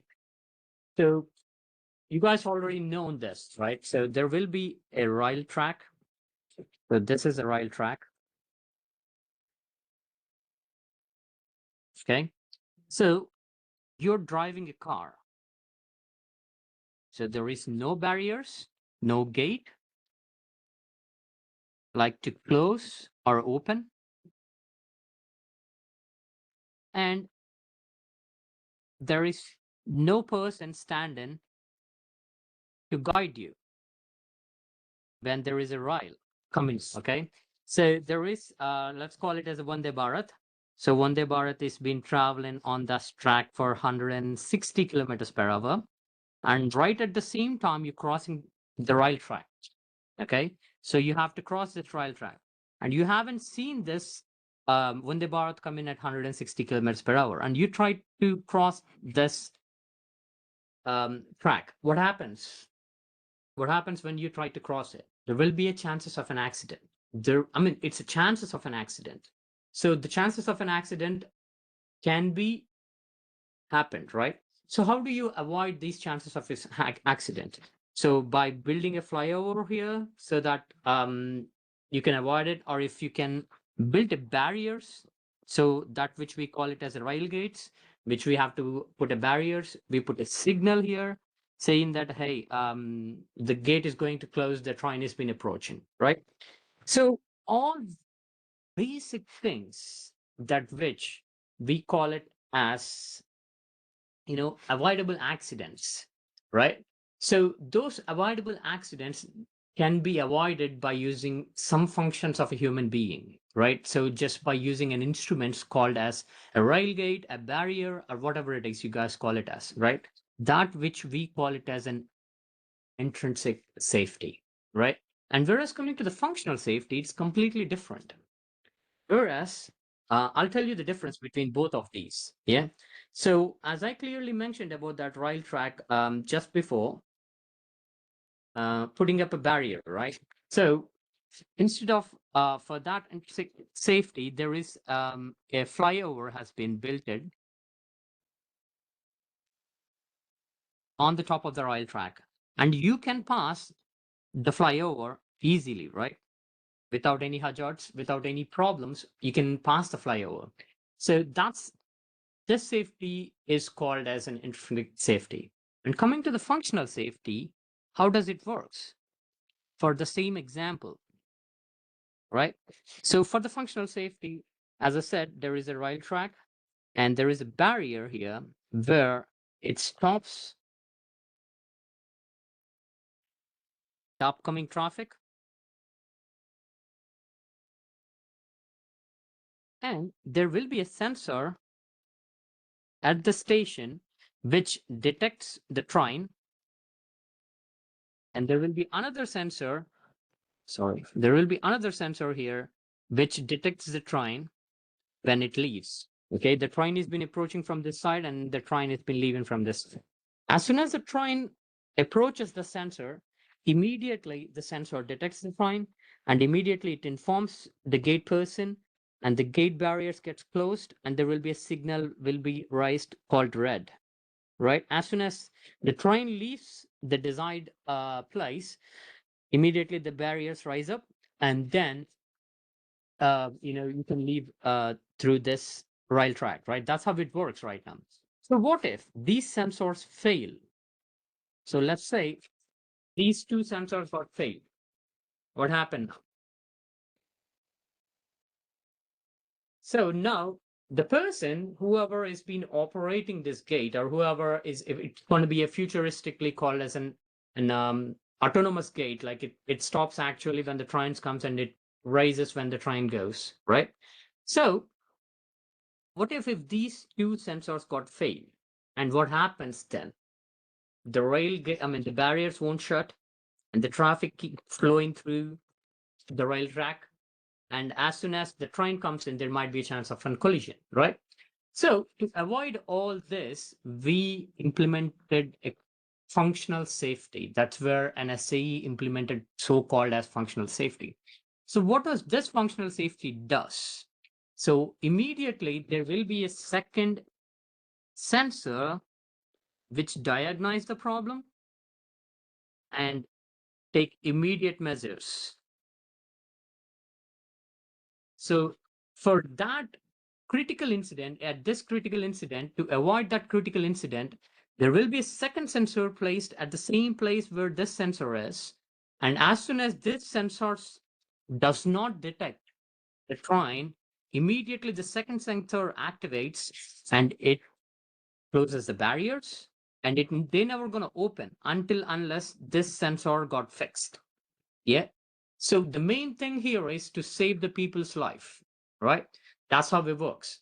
So to save the people's life, not to cross the barriers, that's how the functional safety stands up, to avoid the crucial accidents. Is that clear for everyone? So that's what the basics of this functional safety. Yeah. So I have clearly mentioned all this in the written situation, what I have been explained. I have generalized the information in here in the slide. If you want to go through the slides whenever you need it for the future reference, you can go through it. Yeah. All right. So let's talk about the functional safety concepts. So how does this functional safety concept works, and how do we define the problems in the vehicles, and how do we define if an electric vehicle catches fire? How do we define if an autonomous vehicles are not able to perform their duties, if the self-driving car loses its control, and how do we avoid it by using this functional safety concept? Yeah. So coming here, first of all, we need to work with what is an item definition. Which part of a vehicle you've been working on? For example, let's take the previous example which I have been mentioned, the rail track. You can take the example of a rail track. You can take the example of anything in this world that which can be a possible of a risk factor. Yeah, you can use this functional safety concept in any factors of a hazardous things. Yeah. So you need to work with what kind of item definition that you're working on, what kind of part that you're working on, right? And then you need to do a hazard analysis and risk assessment, which we call it as a HARA, hazard analysis and risk assessment. And you need to work with the safety goals, and the main platform comes with the functional safety here, right? I know most of you guys are from mechanical background, and I don't know whether which backgrounds that you guys are already from, but so the majority of engineers which are from mechanical background, they know all these how the four-wheeler works, how the two-wheeler works, and all about the internal combustion engines and external combustion engines. And most of the ECE people, electrical and communication engineering and triple E people know about the ECUs, car ECUs, right? Electronic control units. How does that work? So we have to club both of your knowledges to work with this functional safety. So, sir, you can ask me an example, like, what was the future? What was the industry trend that which this functional safety concepts works with? So, this functional safety concepts mainly works with industry standards, like, to avoid the risks, to avoid any problems that which has been occurring in their manufacturing systems, which the problems can be occurring in the four-wheelers, which they've been occurring in the two-wheelers, or any other products that which we've been occurring.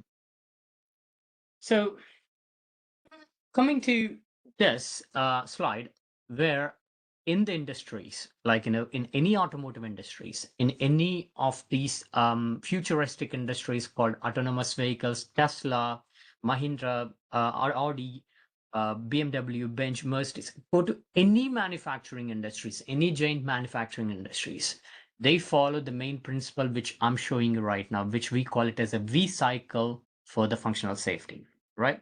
So coming to this V cycle, right? So we have to be, right now, I can't go through all those software requirements. So I am avoiding this phase in this session, and we mainly focus on these fundamentals, okay? So I'm avoiding this space because we have to understand the basics of the two-wheelers and the four-wheelers to work with the software requirements, software architecture and design, and the main concept of unit design, stings, and integration tests. I know this is a very limited session, so I'm just going to cover the basics. I don't want to go very deep into the internal concepts, so I'm going to go cover the basics. Yeah. So as I clearly mentioned, you need to focus on an item definition, right? And HARA, which is hazard analysis and risk assessment, functional safety concepts, technical safety concepts, verification test, and vehicle validation test, right? So these are the main concepts at which you need to focus on, right? In this concept, these are the basic fundamentals you need to understand to so-called you as a functional safety engineer for the futuristic vehicles. Let's call it as an autonomous vehicles, EV vehicles, or any other kind, right? So let's get back into the HARA. For example, I'll leave this item definition. When I'm giving an example, I'll give you an example about this item definition, which item I have been picked. Okay. So coming to the HARA, like hazard analysis and risk assessment. So how many of you guys are aware of this lane keeping systems? Or how many of you guys are aware of this ADAS, adaptive cruise control systems, or lane keeping assistance systems, right? So let's talk about the lane assistance system first. So lane assistance system. So that is what I'm going to take it as an item definition.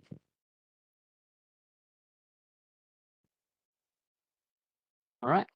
So the lane assistance system, how does this lane assistance system works for the four-wheeler? Okay.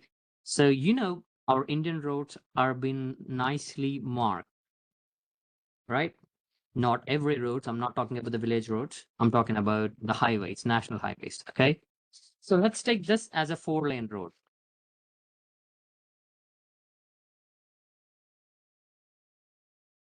Right. So our car is here. Right. We're going on a second lane. And you guys all know about this road mapping systems, right? So this is a high-speed lane. High-speed lane or overtaken lane. And this is a very slow speed lane.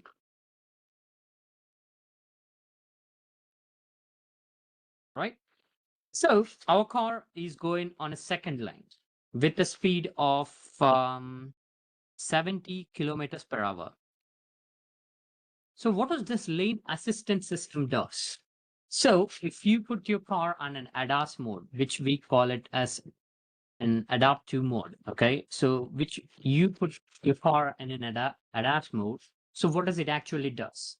So you don't need to put your hand on the steering wheel, or you don't need to put your legs on the brakes unless until the system tells you to do so.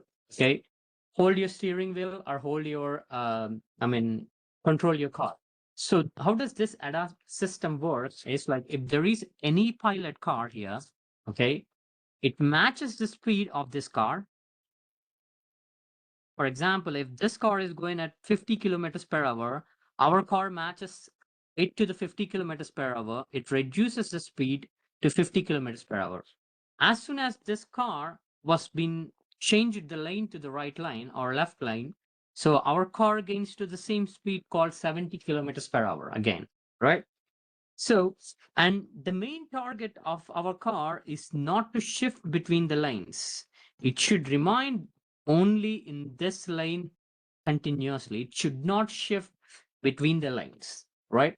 It can maximize the speed, it can minimize the speed, it can brake, or it can do whatever it wanted it. But our car shouldn't shift between these two lanes, right?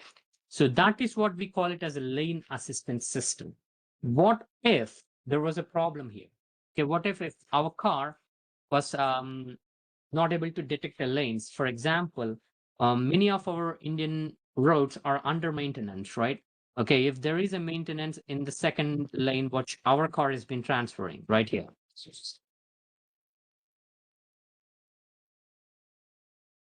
Sorry, one sec. There might be something wrong with that. Oh, yeah. All right, just get, so sorry, there's a glitch on my computer. So let's get back to the same thing. So if there is no road markings here, okay, so our car is going in a second lane and there is a maintenance which was been happening around here. So there is no markings. So how does our car detect this? And how does our car has to react for this? and how does the situations has to be examined. That's where we implement this HARA. Okay, how does this complete system can be monitored and can be avoided. Okay. All right, let's get back to the HARA.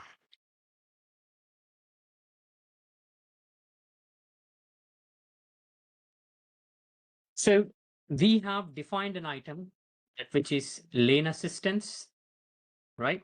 So lane assistance system, LAK, and there is a malfunction, or if there is any problem in that lane assistance system where it can be communicated with the ECU, so then we have to focus on vehicle behavior. So what kind of behavior that which the vehicle has been behaving? Is it going at the same speed? For example, as I previously mentioned, there is a pilot car which is going at 50 kilometers per hour, and our car is going at 70 kilometers per hour, and it has to match the same speed of the pilot cars. So what if there is a malfunction in internal components of electronics and the software detection?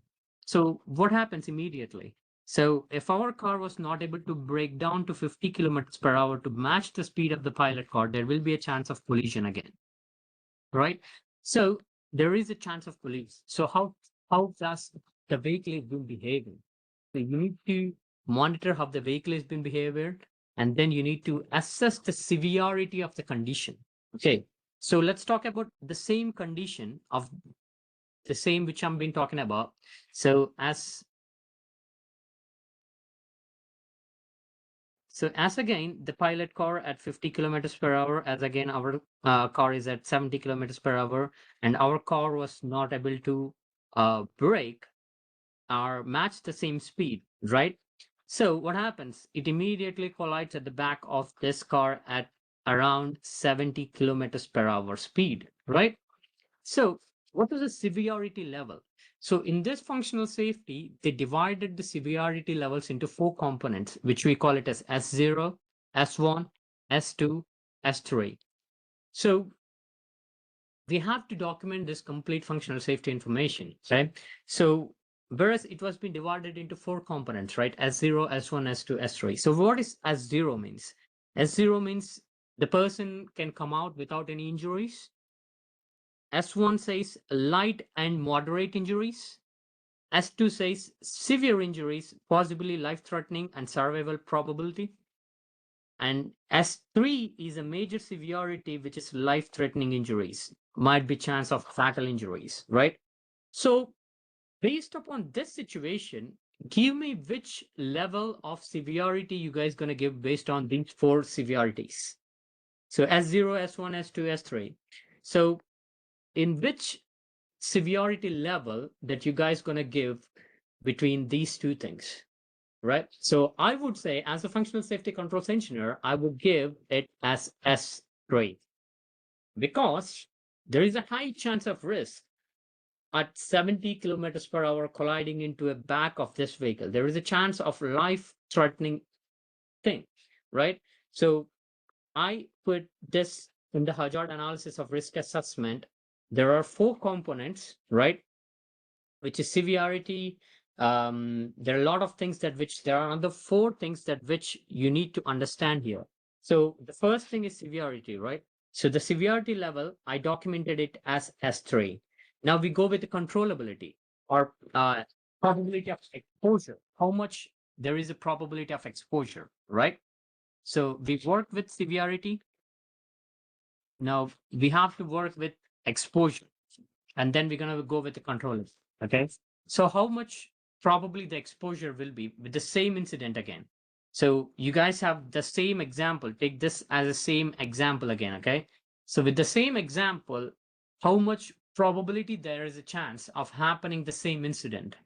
There will be a chances of, as being me as an automotive controls engineer, and when I've been working, there will be chances of only 5% risk of that things going. Most of the EVMs are very, very capable. Most of our ECUs are very capable of transferring informations. And there is only 5% of chances of having these kind of incidents. So I would say that it as an E1. So we again here as the functional safety controls engineers, we have to document all this information, right? What are the possibility chances of avoiding these risks? So coming to the probability, we go with E0, E1, E2, E3, and E4, right? So they have been divided into 5 subcategories, the same as the severity level just before, which we have there in red. So I have given at 3 over there and E1 over here, right? As 3, E1. Keep that in your mind. Yes. So now coming to the controllability and how capable that a person or a how a driver can capable of controlling this whole situation. Okay.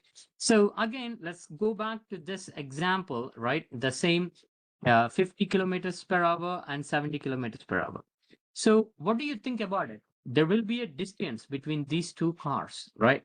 So what if a driver seen that the chances of the reduction of speed, there is a malfunction. What was the driver's main thing when he sees that the speed was not going down?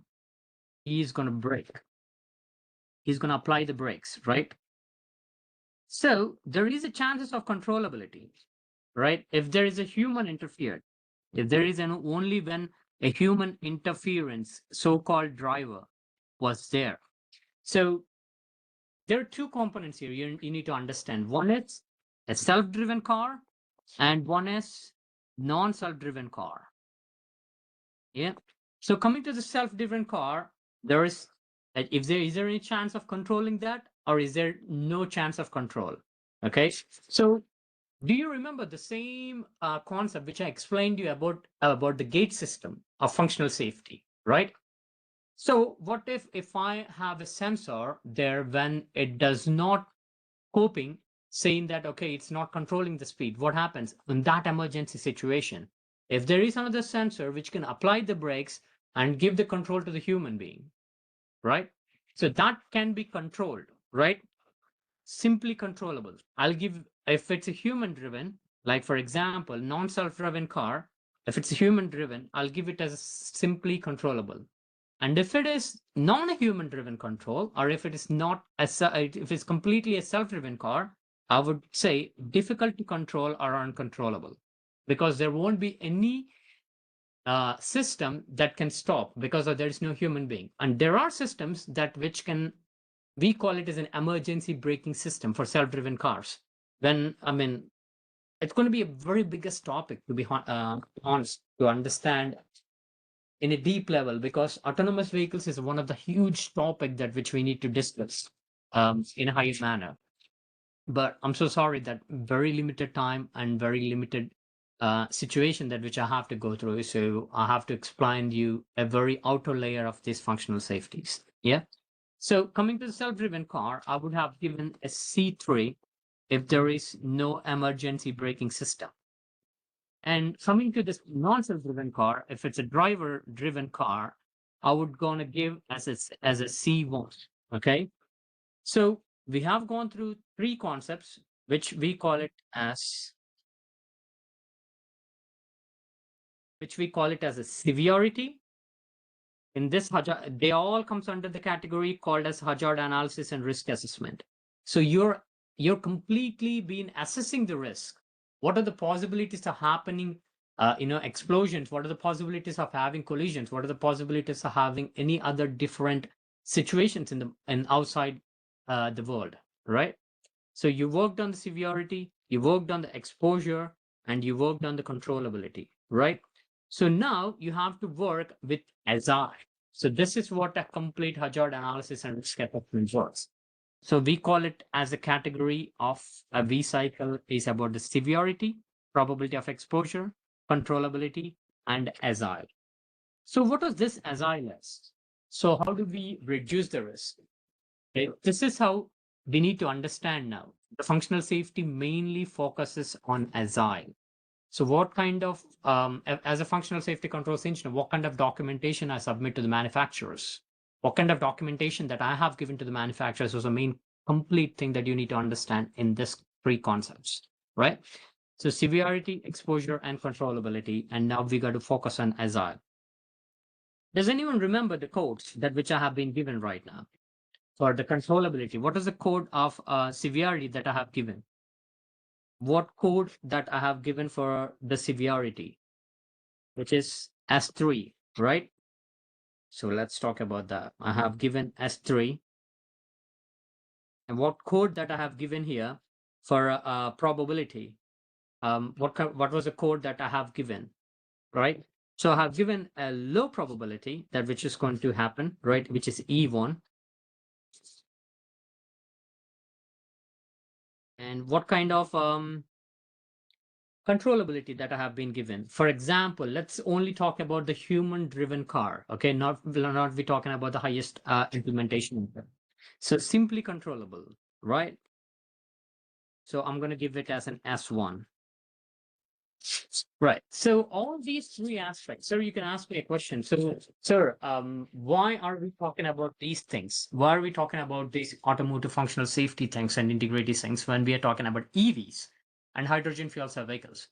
So, as the first question which I have been asked, you guys, what if you guys sitting on a time bomb, right? So now let's think about if there is an explosion, if there is a high temperature detected on a fuel cell, if there is a high temperature has been detected on a lithium ion battery, which you guys are sitting on. So based upon these severity, controllability, and probability levels, and the manufacturer defines and the manufacturer designs its sensor, which awares the human, which awares the driver that saying the high temperatures has been detected. Please abort the vehicle or please leave the vehicle. So there will be systems that which are coming in the dashboard that talking about this controllability, right? So let's talk about back to this agile system. So in the agile, we mainly focus on 5 things, right? As same as before. So we focus on QM, we focus on agile A, B, C, D, right? So look at this graph, which I have been completely listed up here. So the 5 steps of the scale is QM, A, B, C, D, right? So where agile D describes as a high risk potential. So here, which we call it as a death or very high risk of fatal injuries, then we mark it as an agile D, okay? And whereas coming to the QM, which can be controllable, right? Which is very less risk and which can be, can be limited. We can limit the risk and we can get it very low of happening those kind of, problems. All right, I know you guys have been overwhelmed with so many things, and if you guys want to take a 5-minute break, you guys. Yeah. And you guys can think about those the things which I've been asking you guys about, like the major facts that which I explained, like what if there is an explosion, and what if how many EV charging stations are there, and what are the main factors that we call it as EVs as a safe, we call it as a hydrogen fuel cells as a safer things. Yeah, just take a 5-minute break and then think about it, and we're gonna start the session back again in 5 minutes. Yeah.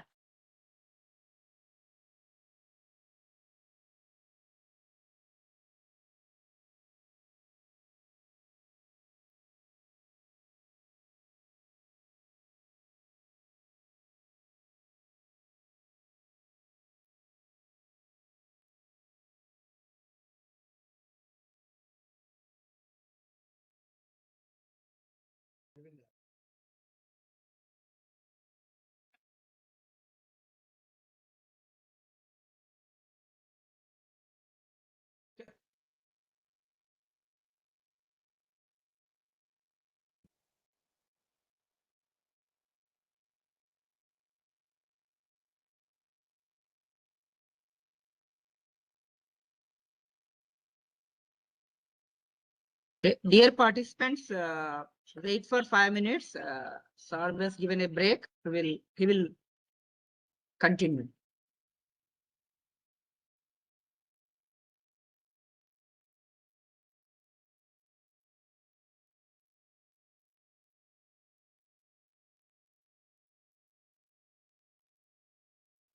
So dear participant, we have a program schedule. So this session 13 will going to end up at 6:30. After that, we have a exam or we have a quiz on AICTE portal from 6:30 to 7:30. After 7:30, we have a valedictory session. So all the participants rejoin from 7:30 to 8 p.m. Okay. So there is a schedule for valedictory session that is from 7:30 to 8 p.m. Okay. The same link, you can join with the same link.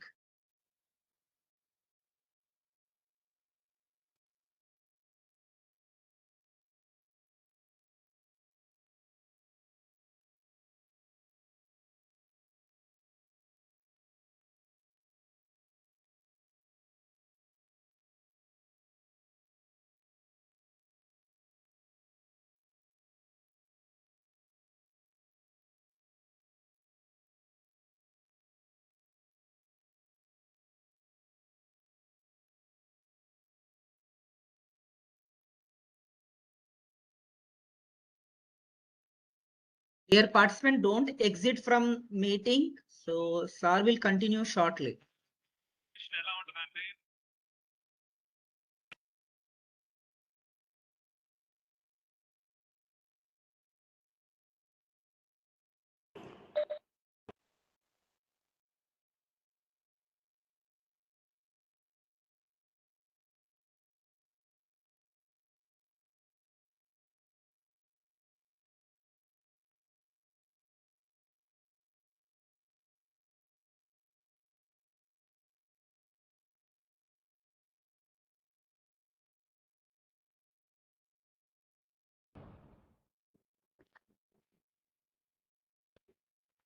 Right. So you guys are ready? Yes, sir. Yes, sir. Alright. So let's get back to the session now. And so I have asked 3 questions. Can anyone give me any answers or any feedback from you guys that how do you think that which is the possibilities of having that explosions, or how many EV charging stations are being available right now in the Indian market, and how many of us thinks that the EVs are safe and hydrogen fuel cells are safe? Is there anyone that I can have a conversation with, or is there anyone that who can answer me these questions? If not, I can answer it. That's fine. All right, that's fine. Then I don't think so. No one want to answer it, but then I'll continue with my own things. Okay. So the reason why I said, like, this, there will be a situation that where you guys are sitting on a time bomb, where you guys doesn't know what's going to happen the next, right? The reason why I said is, whereas if you compare to the market of coming from an internal combustion engines to the EVs and to the hydrogen fuel cell vehicles, right? There are 3 transitions. In these 3 transitions, so if you look for the electric vehicles, there's a high chances of exploding, right? When it reaches to the high temperatures, when there is a cell collision happens, or when there is internal electrical problems has been coming up. So there are a lot of wide range of possibilities of having a hazardous thing, right? That is why we dealing with this so-called functional safety today. So how do we avoid this? How do we minimize this risk? And how do we get to a point where we can stop the market and get everything goes in a smooth and nice safer way? So that was the main reason this functional safety was being mainly focused on, right? So coming to the first question, as I said, there will be a ticking bomb which can be in. It can be happen in IC engines. There is a chances of the fuel tank blast. There is a chances of having the huge amount of fireball has been happening in internal combustion engines. And the second part is about EVs, right? So in the recent times, search in the YouTube, search in the internet, the EVs have highest impact of a fireball than compared to any other vehicles. Whereas compared to the hydrogen fuel cell vehicles, where compared to the internal combustion vehicles. So the highest impact of an explosion and highest impact of a problematic situations will be happens on EVs. The reason why is the amount of energy that was being stored in the cells, right? There might be a chances of electrical problems where can be avoided by this functional safety, which we are discussing about this session, right? Which we've been talking about all these sessions about hazard analysis and risk assessment can be avoided, right? And that can be solved by using that situations. And not every car can be exploded, right? There will be only chances when there is an internal malfunctions or when there is an internal electrical problems has been came up with. Yeah. So that was my first question, and I answered it that you guys never answered it. So coming to my second. Hello. Sir, if you're given a chance, I would like to add one more point. Yeah, please. Actually, suppose if there is any fire accident happens in lithium-ion type batteries, they are uncontrollable. Uncontrollable means the fire cannot be suppressed. As you said, they are charged, so they cannot be suppressed. But in case of these fuels such as petrol or hydrogen, they can be suppressed. That means actually what I want to tell is suppose if any fire accident happens in IC engine vehicles or hydrogen vehicles, we can try to suppress the fire by spraying water or fire extinguishers, or by using sand we can stop fire. But in case of electric vehicles, we should it cannot be controlled, and it is better to move away from that type of vehicles. That is only the safety thing we can do, I think.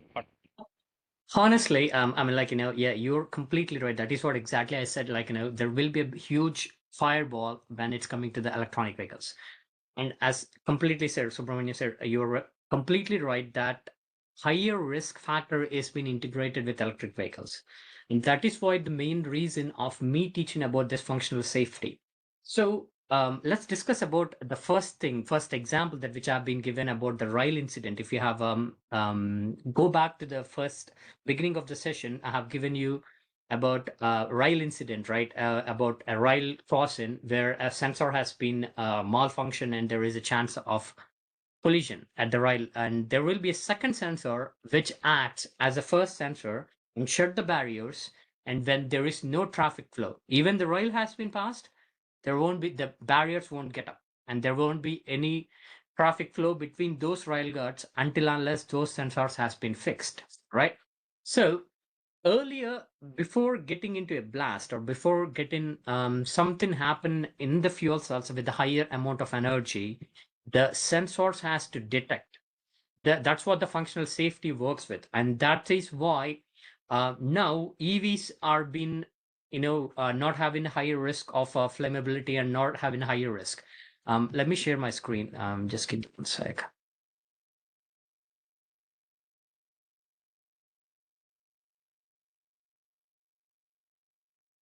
So if you look at the screen,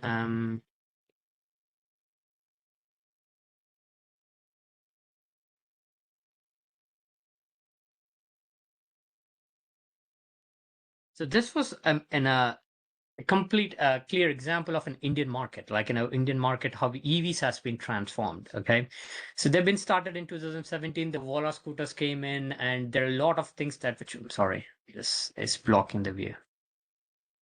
Okay, so there are a lot of things has been came in, like Ola came in up with electric scooters, Tata came in up with electric driven vehicles. So there are a lot came in up in 2018 and 2017 to 2020, right? So the market has been boomed really, really high, and there are a lot of hike in the market when the EV vehicles came in.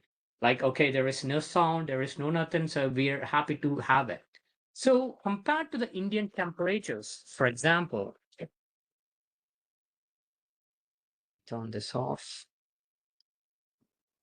All right. So compared to the temperatures, okay, Indian temperatures, like let's take it as example as our Godavari district temperatures, which hits around 45 degrees centigrade, right? Which is hot enough for an EV vehicle to blast.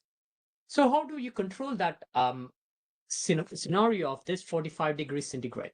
And how do you control it using this functional safety controllability, right? So the controllability can be controlled. I mean, like I'm there when, to be honest, the reason why I'm being efficient about this is I'm there when in LHP, when there's a shift of gasoline engines to EV motors.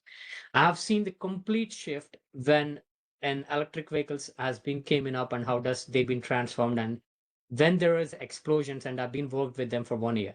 So how do they reduce the risk of this temperature hitting the battery?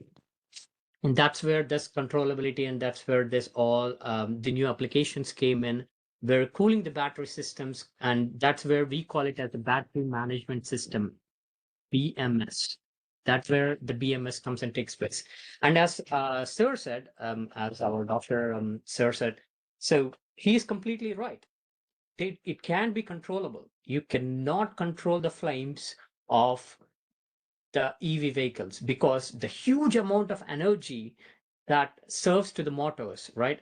The motors that has to serve the energy for the four wheels, which has to drive the load of around, think about that, how much a weight of a car would be, how many tons of weight a car would be.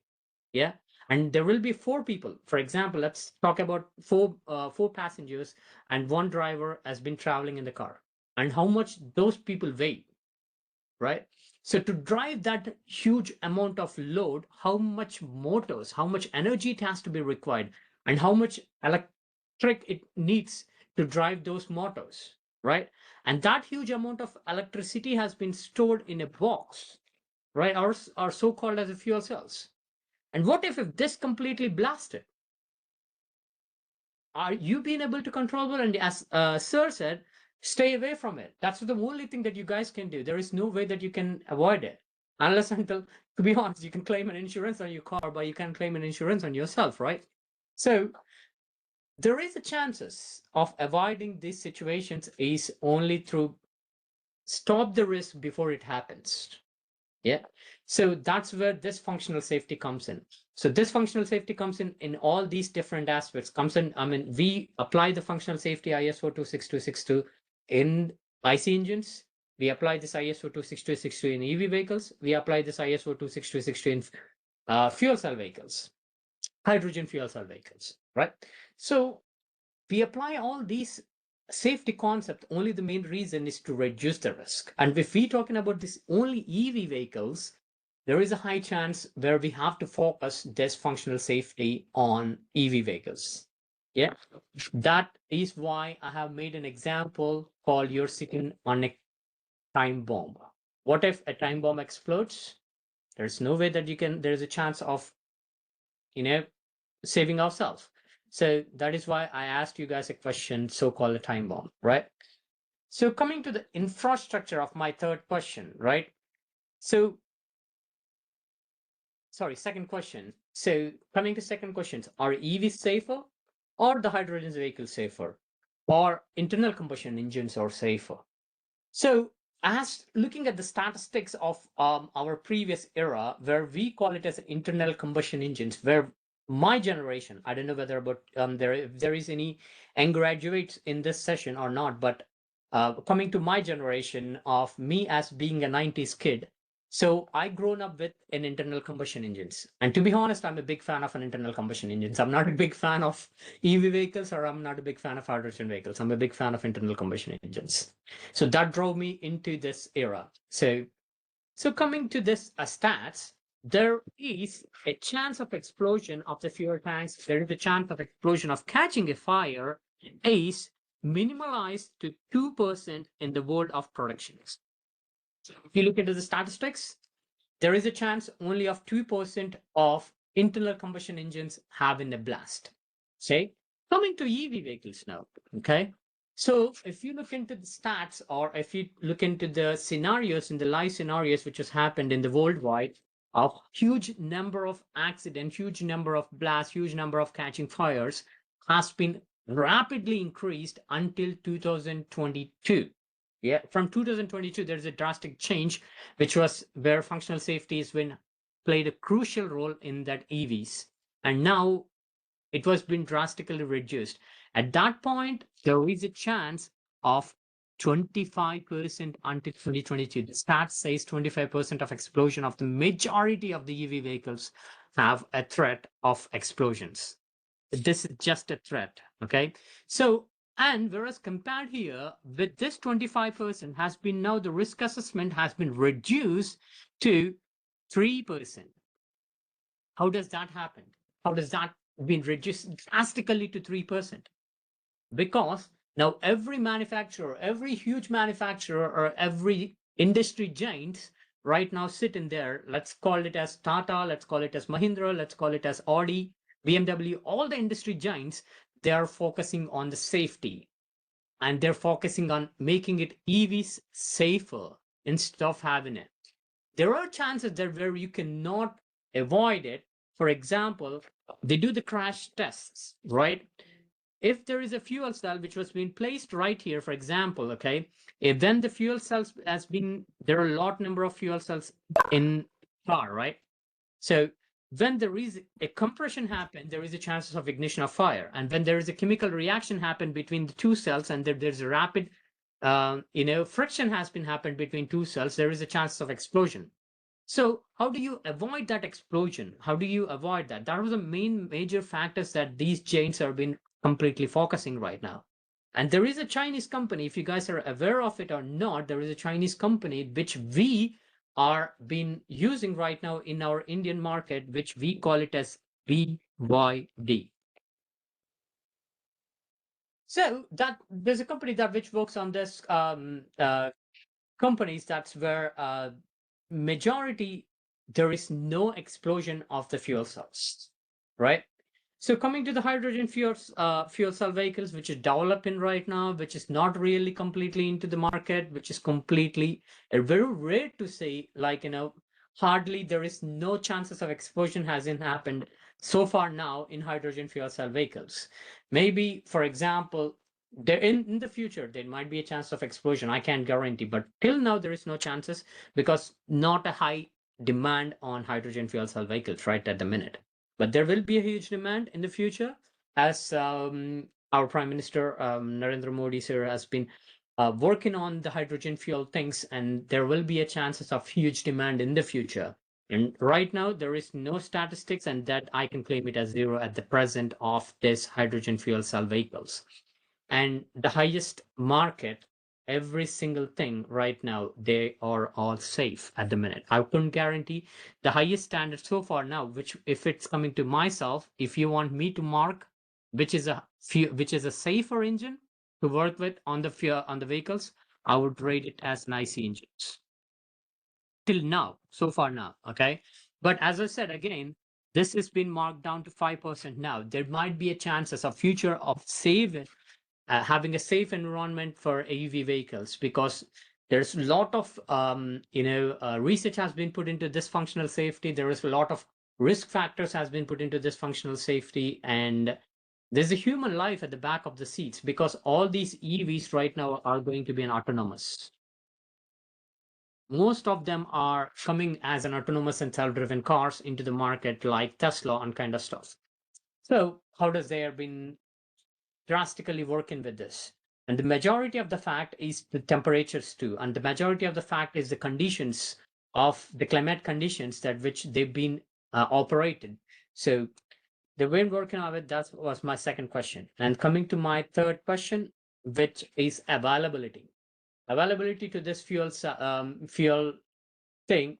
And if you see the GHMC, right? If you got, I don't know whether you guys been to Hyderabad or not. The GHMC has been implemented every half a mile. They implemented a charging station where you can charge your EV vehicles like it looks same as a bus stop, and there where you can charge your electric vehicle. But what are the chances and how many electric vehicles? As in citizens of India, we claim it as 20.65 lakhs so far now. We have charging stations, but how many of them are working? How many of them are incorporated? And majority of the government saying that transform into the EV, that we're giving you a free of cost charging stations, right? So there are a lot of factors that which you have to understand and which a basic infrastructure has to be established. The same way with the hydrogen fuel cell, there's a lot of infrastructure has to be established into the Indian market right at the minute. Maybe in the future, there will be a chances of an higher number of EV stations comes in every place, every petrol pump where we go through, there will be EV charging stations. I know that there are already been because I have been visited India a few months ago, where I have came to the Godavari Global University too. So where I have been visited, there are a lot of EV charging stations in the fuel stations. So it is gradually increasing. So I would say, like, the infrastructure has been increasing, and right now we are standing at hydrogen fuel cell stations as very low compared to IC engines, compared to EV vehicles, compared to anything that which the hydrogen fuel cell stations are really low in Indian market. And the second lowest thing is EV vehicles. And the first highest demand and highest thing that which has been standing is internal combustion engines. Right. Let's get back into the topic of those 3 questions. If you guys want to add any part to this discussion, we can add it up at the end of this at the end of this session. Let me complete this, and then we're gonna have a critical discussion about these EVs, internal combustion engines, and we're gonna have a good discussion about all these safety concepts. Yeah. All right. So we are at, before the break, we are at AGILE, right? We have the complete documentation of a lane assistance system of until about severity, probability, controllability, and AGILE, right? So what happens? What do you do when you have already documented this HARA? So for example, this chain of implications, like the severity, probability, and controllability, and AGILE, that you have documented it, and you came to a conclusion, so-called it framed in an AGILE D or AGILE QM. Okay, so AGILE D has called it as a death or high risk of accident, and QM as a low risk, right? So you have documented it, and now you know where is the chances of majority of accidents can happen, right? How do you reduce it now? You worked on HARA, right? So now tell me, how do you reduce this risk, and how do you have to work with the system to make it very better and efficient system of an EV, or efficient system of an hydrogen vehicle, or efficient system of an internal combustion vehicle, right? So the main goal right now, you work with the HARA and the safety plan. You came in up with the safety plan. So now you need to work with the functional safety concept and technical safety concepts and software safety requirements. Okay, so let's take a quick example of the same thing that which we've been discussing of the same lane assistance system, right? Oh, sorry.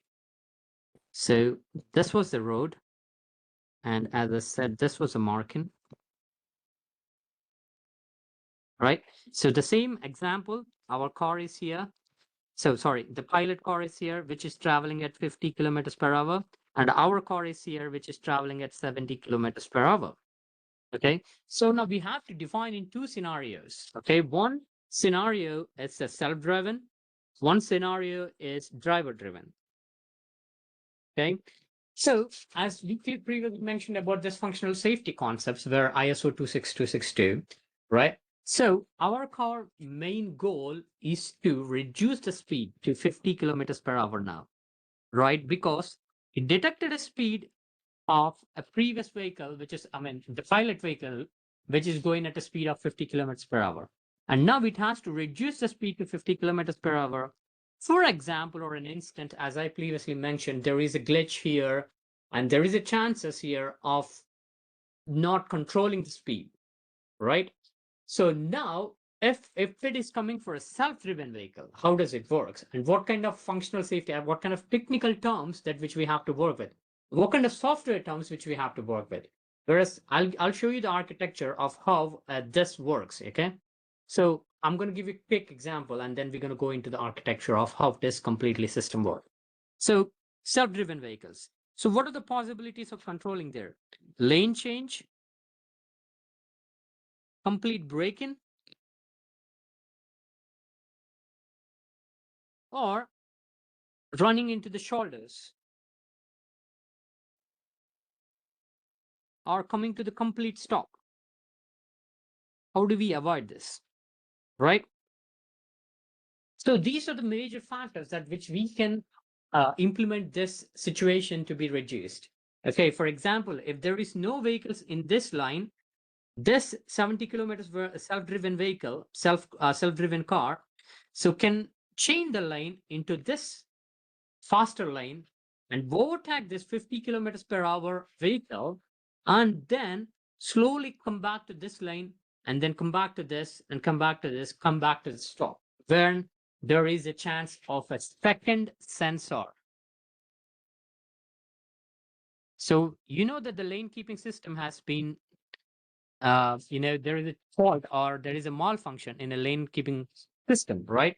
So if there is a fault in the lane keeping system, so the second sensor, which has to be completely implemented through the functional safety of the goals, so that has to slowly move the vehicle to the safe side. Okay, always there will be hard shoulders. So if you see on the roads, I don't know whether you guys are aware of or not, there will be an extra lane, which we call it as a hard shoulder. These are called as a hard shoulders, where emergency vehicles like ambulance and the majority of the police or any other crucial vehicles, they only can go through this hard lines. Or if there is any fault in your car, if there is any breakdowns on your car, you can park your car on a hard lines. That is what it is, and not in these lines. So this is all about the road and road technical safety information, but which all our safety engineers are aware of. Yeah. So how do we make our car to a complete stop, right? Lane changing or complete breakdown. Okay, let's say if I have breakdown in the middle here. So there is another car coming here at 80 kilometers per hour.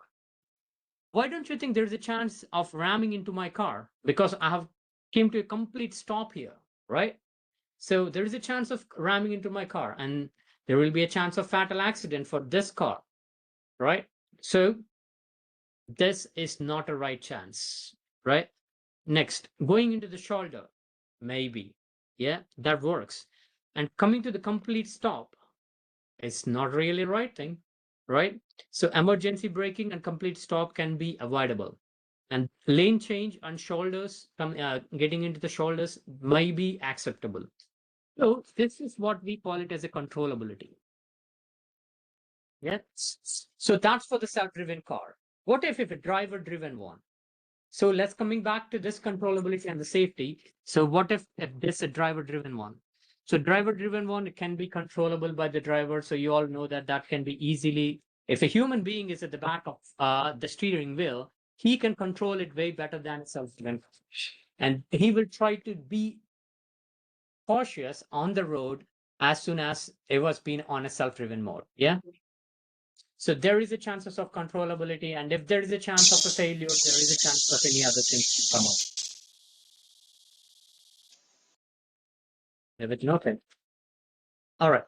Let's get into the plan of how does this complete architecture works, and how do we implement an extra safety for this functional safety, whereas coming to this documentation of this functional safeties. Yeah. So we talked about the safety plan. What is the safety plan? How do we control it? We talked about the hazard analysis of risk assessment, and we talked about the functional safety concepts. And we have spoken about the functional safety concept, but I mean technical safety concepts. Only these are the concept wise, but there is a lot to learn about the technical safety because every individual item works on a different platforms. Okay. All right. Sorry. So how do you develop a safety plan in this ISO 26262? So developing in a system level and developing in a software level. So we are talking about in the system level so far now. We're not talking about in the software level. So in the software level, there will be a chances of,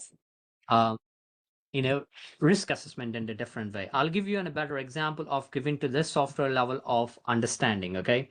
So we have talked about the closed loop control system in the beginning, right? Sorry, what's going on?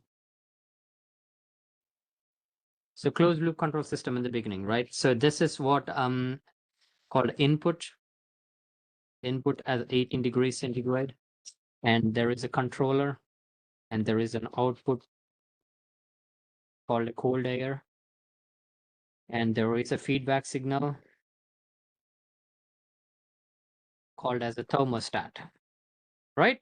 So as you know, this clear example as an 18 degrees centigrade has to be coming out, right? So for example, there is a thermostat has been malfunction.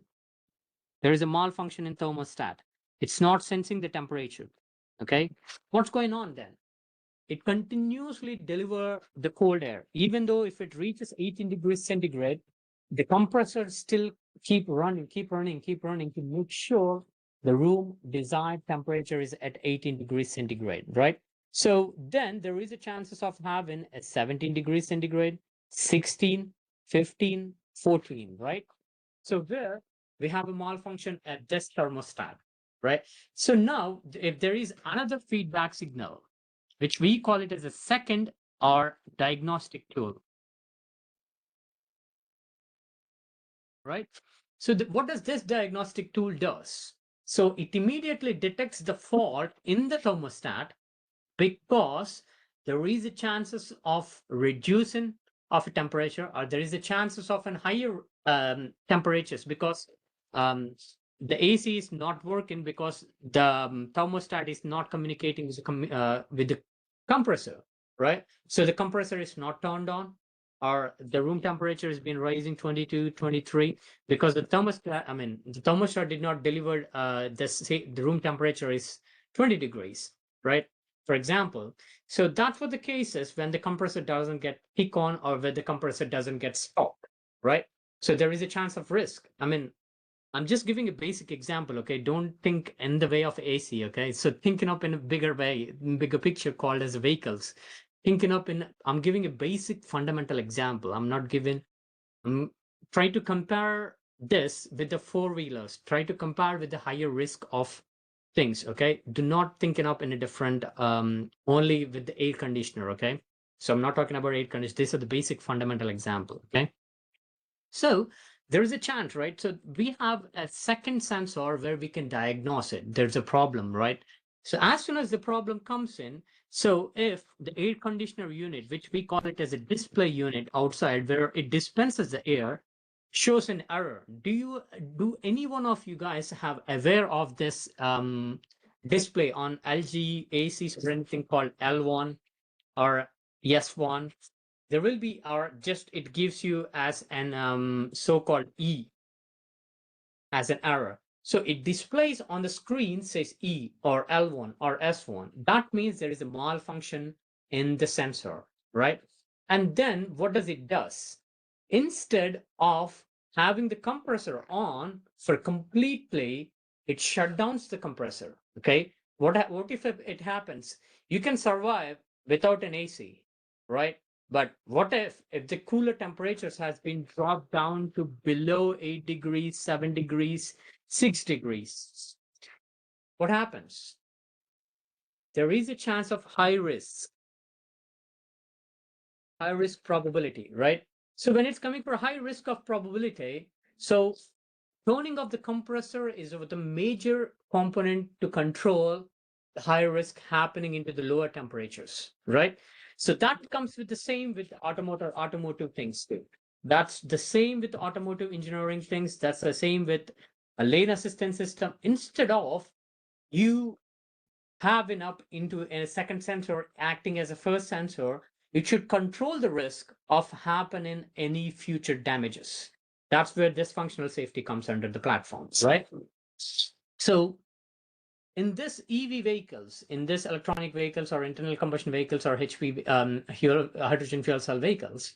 So let's talk about the electric vehicles. So there is a chance of collisions, or there is a chance of chemical reaction between the cells, and there is a chance of explosion, right? If there is a futuristic thing that where it can stop that one part of happening things. Is everything okay? Oh, sorry, it could be my phone. All right. So what happens? That's where the functional safety comes in, and that's how the reduced the main part of happening or explosions or cooling down that battery, or if the temperature has been raised to 50 degrees centigrade, they're cooling down the batteries, they're placing up in a place where the temperature can't pass, and they're been isolating with isolators where it cannot be, the temperatures cannot reach the battery. So there are a lot of things that which was being a car manufacturer has been focused on the EV vehicles, right? So I want you guys to work with these. I have given up an example of how to document a functional safety here. So by using a headlamp system, okay, I have given how to document this functional safety. Yeah, hazard analysis of risk assessment, and how to work with this functional safety concepts. Yeah, so I have documented here in complete slides. And I have completely documented how do you work with this hazard identification, how do you work with this functional safety concept, and how do you work with this complete V cycle. Yeah. So if you have time, please go through these slides, so that it's not really hard to understand. It is really easy to understand how an industry usually define these hazards and how the industry usually works with. So the person, the manufacturer who I work with is General Motors. I don't know whether you guys are aware about, not GHMC, so it's not GHMC, it's called GMC, General Motor Company. Okay, so there's a huge difference. Okay, so I worked with GMC, so it's a General Motor Company which was been located in the United States as a base camp as Detroit. So GMC is one of the hugest. It used to work. I mean, there used to be vehicles in our Indian market where the GMC used to sell the vehicles in the Indian market. I don't know what was the situation and the scenarios happened not to work with an Indian market, but it's completely out of the box. So whereas that GMC used to work with high demand of this functional safety. And if you know how to work with this functional safety documents, yeah, and to be honest, you can earn around, I mean, if you want to Google it, I can do that for you. Just give me one sec.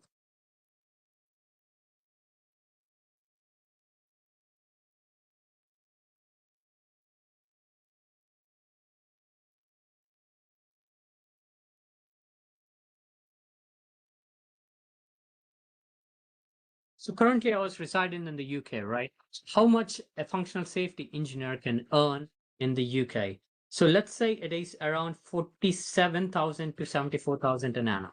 So the minimal market right now, okay, so let's calculate in our, if the documentation which I have showed you right now in the theoretical way, in the way of avoiding the situations, in the way of assistance situations, let's take as a base pay of 47,000 times the current market rate is 110. Let's take it.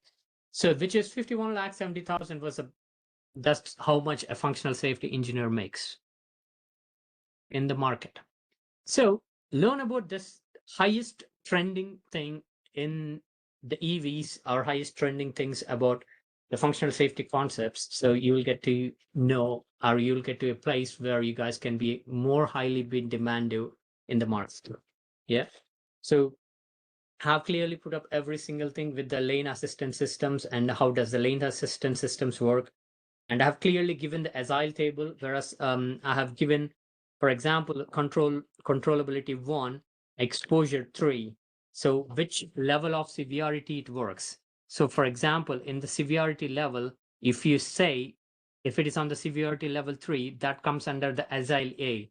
So these are the agile functions, okay, where you need to work with this chart. Okay, so document the severe, document the controllability, how much you can control it, and what was the exposure level, how much the level of exposure it can be, and what was the severity level. For example, it is a severity level 2, so which is a QM. So what is meant by a QM? So go back to the agile chart where it's supposed to be, going back to this agile chart. So the QM, it can be less risk for the harm and it can be controllable, right? So now let's get back to the lane assistance system. How does it works and what does it exactly does, right? Okay, this is the lane assistance systems architecture. Okay, so there will be a camera So there will be a camera which senses the front vehicles, which senses the pilot vehicles, which senses the markings of the road, and that senses the information of the camera will be sent to the ECU, not the car display. There will be an ECU called, which we call it as an electronic control unit. So that information has been sent to the ECU through the message call, which we call it as a CAN message. So this CAN message has been implemented through this ECU, and the ECU decodes it based upon the priority levels, priority message, and there's a lot of technical terms called as priority messages, non-priority messages, and that there's CAN high, CAN low. So there are a lot of technical terms that which works with the ECU, and that ECU gives the information to the car display. So whereas the car display says that the lane assistance system malfunction, or lane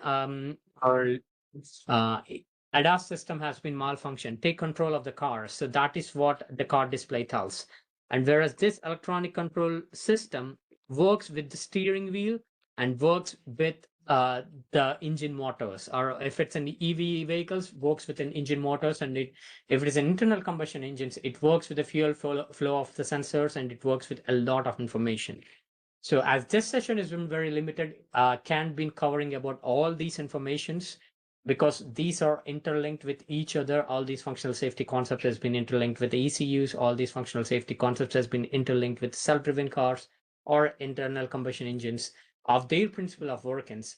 For example, if you look at the internal combustion engines, their internal combustion engine works with a four-stroke engine. How does the four-stroke engine works, and how the power has been transmitted to the flywheel, and how the flywheel has been transmitting the power to the four wheels of the car.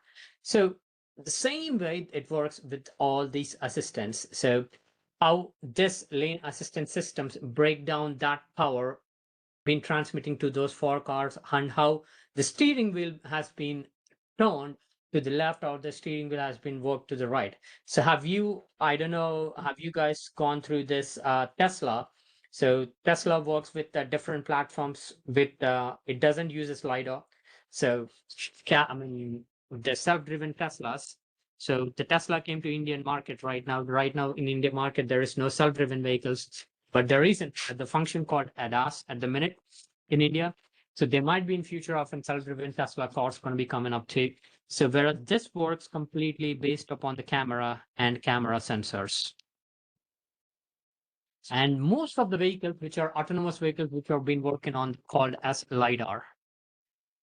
So there are a lot of technical things that which you have to learn about the vehicles if you want to work with the vehicles, and that's the so-called of the end of the session. And if you guys want to have a critical documentation, I have clearly mentioned in this documentation. So if you look into these slides, so I have mentioned the hazard ID. So hazard ID HA001. So operational mode, which is a normal driving, which you can, there are different type of driving situations. Whereas compared to me, I'm a rash driver. I'm not a good driver, to be honest.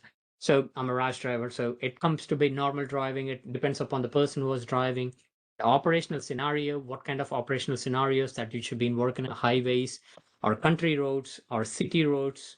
So each manufacturer defines based upon the roads, equipment details, rainy, slippery road, normal conditions, foggy road, snow road, and what kind of situation details, high speed, low speed, they're going to use it up in different things, right? So the same way with it. And I know the time was been clicking down so fast, so I need to end this session. Yeah. So I'm going to be stopping this session. If you guys have any questions regarding this, or if you guys want to have a little bit of have a quick conversation regarding this EV vehicles or anything, that you guys can go ahead and proceed with the questions.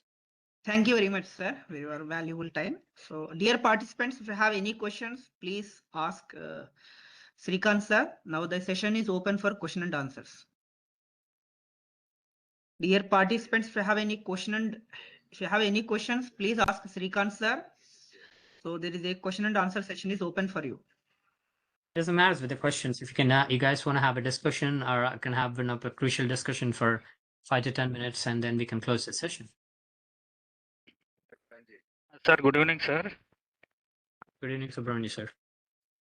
Sir, actually, one doubt I am having, what is the TOTIS? Actually, you explained the functional safety in a very broad field. You explained it, and I have a doubt in a functional safety. One is recently one accident happened in the Tamil Nadu.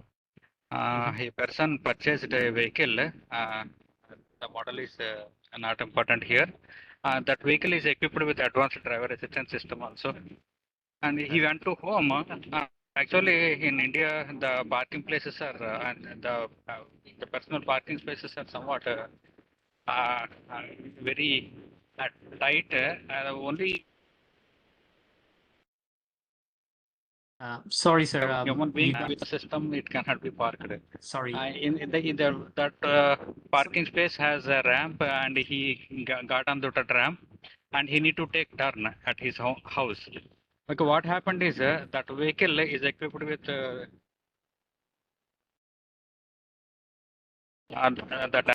house is there, so the brake is automatically applied. So his car is stopped. He could not find the fault. What happened? He actually, it is a new vehicle. He could not find the fault, and he opened the door. When he opened the door, the ADAS is suddenly switched off, and the car, when he is getting down, the car is getting down onto the ramp. He could not balance himself, and he fell on the ramp, and the car is ran over him. Unfortunately, he died in that accident. My question is here there is a gap between the consumer and the manufacturing the advanced systems. Whose Exactly. part is that? Is it a mistake of the manufacturer or the consumer? I can tell you in different way. There is no chance of accepting the mistake for the consumer, okay? Because you as a consumer, for example, Subramanya sir, if you are as a consumer, you trust the manufacturer, right? You trust the manufacturer and you trust the ADAS system working, because as a manufacturer or as a person of an industry expert or a person that who works in the industry, I showcase the ADAS system. I sell based on the ADAS system. I sell in the market based on the ADAS system. For example, like say, oh, this car drives automatically, or this car parks automatically. So the consumer's mindset is like, what as you as a consumer thinks is like, you understand the probability, and you thinks that there won't be any malfunctions because they are all being tested. So that is what your thinking is. So there is completely no mistake of a consumer over there. So I can totally say that unfortunately it's a sad incident that which has been happened of a loss. But the problem over there, the manufacturer, whoever, it doesn't matter, but the manufacturer should work under the risk assessment systems. And the problem here is coming to the electronics. I'm talking about and beyond of the manufacturer too. So coming to the electronics, so we all have smartphones in our hand, right? So our smartphones works, for example, okay, now the toppest giants are Apple, Samsung, right? So the toppest giants are Apple and Samsung. Don't you ever think that Apple gets hang? Don't you ever seen that the Apple phones has been exploded? And how can that will be a marked as an highest ranking system? That happened because of the electrical instruments malfunctioning. So that is why the reason to minimize that kind of incidents, to minimize those kind of malfunctions. So there will be number of testings. There will be hundreds and thousands of testings, which we call it as a unit testing. Very, very, very similar unit testings. Coming to your case of that situation where that ADAS system has been stopped, had hard braking, and when the person trying to come out of it, it immediately triggered because the ECU has immediately communicated and bypassed that situation, and it rammed into the persons. So there is a situation like that was been happened, right, in your real-time situation. So coming to that situation, there is an electric malfunction, there is a communication gap between ECU and there is a communication gap between the ADAS function. So that is where the point of situation has been happened. And if the manufacturer has been worked again for that unit testing, there will be a chances of not happening it again. So it's always, we call it as a trial and error period. So which is a trial and error period where as a manufacturers, they as me, even as a person that which I worked for the controls engineer, I have to drive a vehicle for 1,000 kilometers, and they will provide me a own vehicle. But the company that which I've been working for, they provide me a vehicle, and I have to work on myself. I have to work with all their systems. I have to see how they've been working, how they're in the real life situations. And out of 100 of those units, there will be one default unit of those electronics. And unfortunately, I can't give enough much explanation about that manufacturer, but I can tell you is like there is a malfunction, and that's where we mainly focus about this functional safety. This functional safety concepts are trying to avoid those situations. We have to try to bypass the situations. We have to work. If you look at this, my presentation, I have clearly mentioned about the roads, how many types of roads that which we are testing on, how many type of scenarios we got to be testing on, and how many type of crucial weathers that which we have to test and work with. So those are all being tested, and not every vehicle which is coming out of the manufacturer will be tested in the same way. We test the first main unit, we test that unit, and we copy the same units. So the rest of the replica units that which are being coming up, there might be a chance of malfunctions. So that is how this situation could be happened up to my knowledge. So as being as a controls engineer, I can give you that was my explanation is. Yes, sir. Thank you, sir. So, any other participants, if you have any questions, please ask.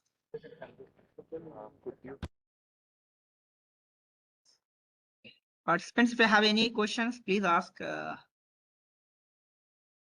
You can. Sir, some of the students are also participating in this event, and they are the final year students, MTech students. Okay. They want to do internship in automobile. Could you please suggest any organizations to do internship? Is there Sir, any I possibility? would suggest, yeah, if there is a final year students, researchers, PhD scholars, or MTech students, please, I request you guys to go through SAE, Society of Automobile Engineering once. If you go through their sites, if you're a student, if you have a GGU login ID and login ID with any for GGU email, so it is free, sir. It is free for, and if you subscribe it, there will be a free certifications provided by SAE. So try to mainly focus on the top trends like AI and MLs, where industry has been mainly focused on, and go through those functional safety concepts. And we can elaborate in different ways. Like, there are a lot of manufacturers, like, Mahindra has been doing that. And coming to internships and these programs, try to go with Bosch. I would suggest completely with Bosch or Volkswagen, or try to go with Audi. They all given as an and there is a paid internships and an unpaid internships. So if you go through their websites, go through the roles which you are they are being completely interested in. If you're interested in design, go through the design. If you are interested in technical terms, go to the technical fields. If you're interested in manufacturing side, go to the manufacturing side.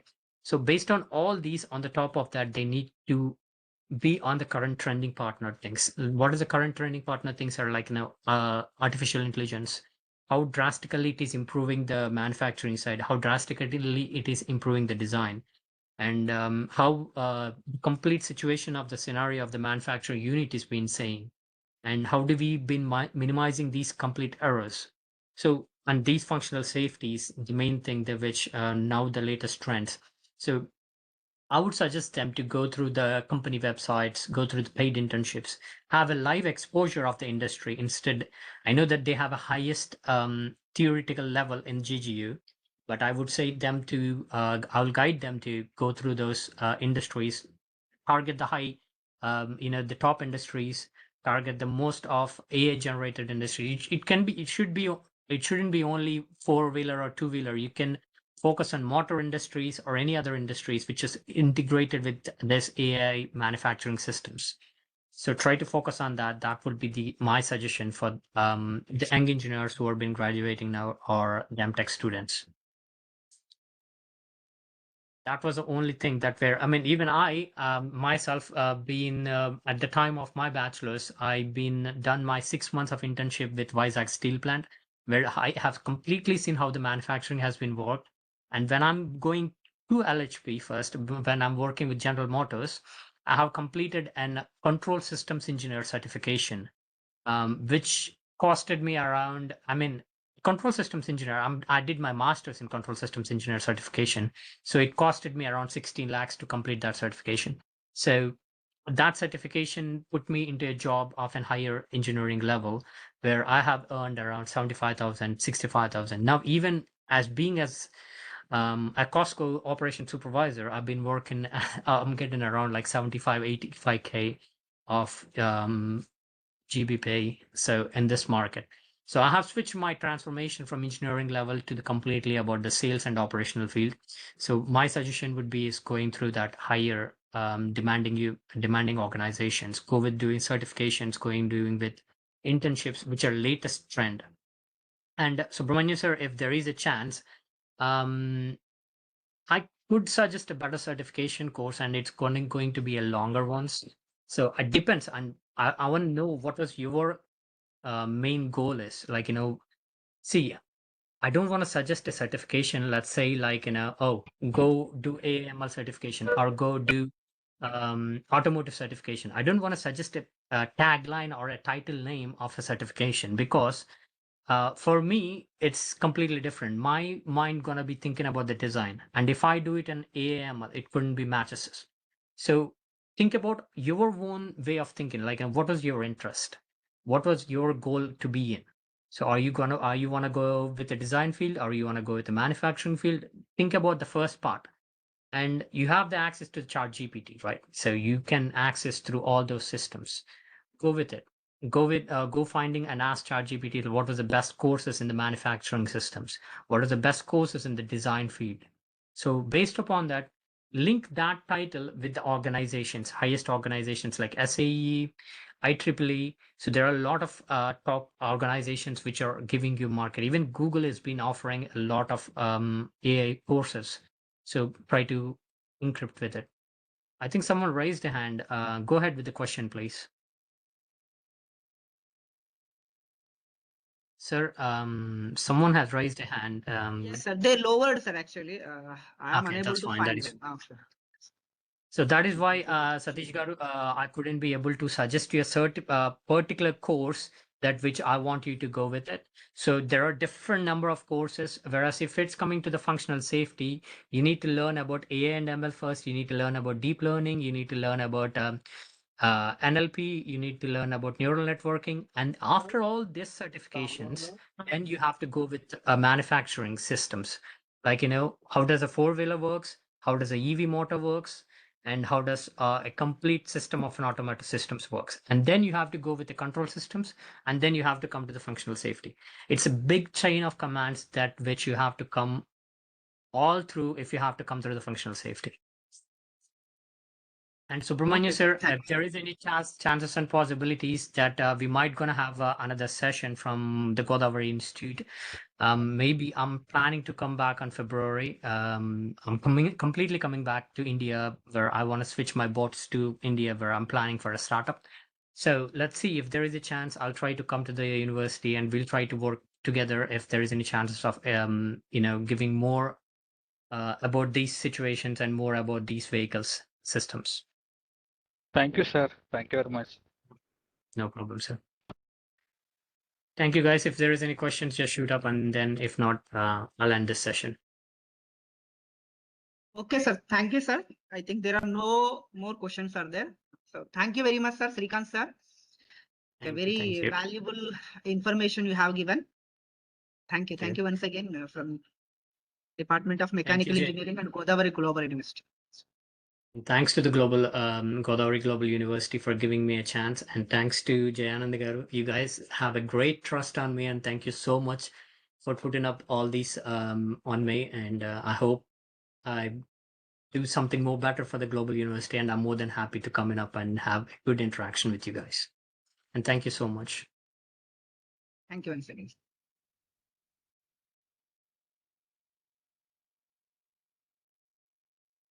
Dear participants, you may attempt exam now from the AICTE ATAL portal, and we will be coming back to the same link by 7:30. So everyone rejoin once again at 7:30 for valedictory session. Only valedictory session. There is no other sessions are there. So there is only valedictory session. You can attend by 7:30. Sir, so before 7:30, they need to finish the feedback and filling the feedback form, and also finishing Yes, the exam test. Yes, Okay. sir. Yes, sir. Okay, So suppose see that that everyone come. actually we are in the bus, sir. We are going to home. I suppose that the time doesn't permit, and that's the participants can do, can attempt the examination after 8 o'clock. Yes, sir.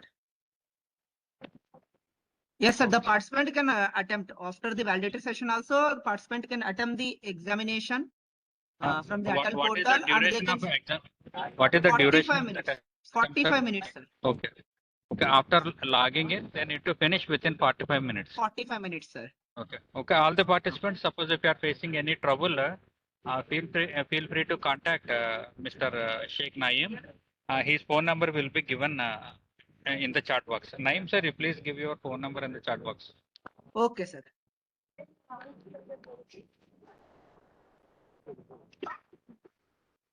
Or you can keep it in the group, sir. In the WhatsApp group, Yes, you sir. can. Yes, sir. Yes, sir. Yes, sir. I given in the chat box. I will give in the chat box. The co-coordinator is not available. He is in a train. So you need to, and the participants can contact Mr. Sheikh Naeem. Okay. Okay. Sir. Sir, you can keep your phone number in the WhatsApp group, sir. Okay, Thank you. sir. Okay, sir. Okay. Dear participants, see that after completion of your examination, please fill the feedback form. Without feedback form, the certificate will not generate. Okay. Thank you.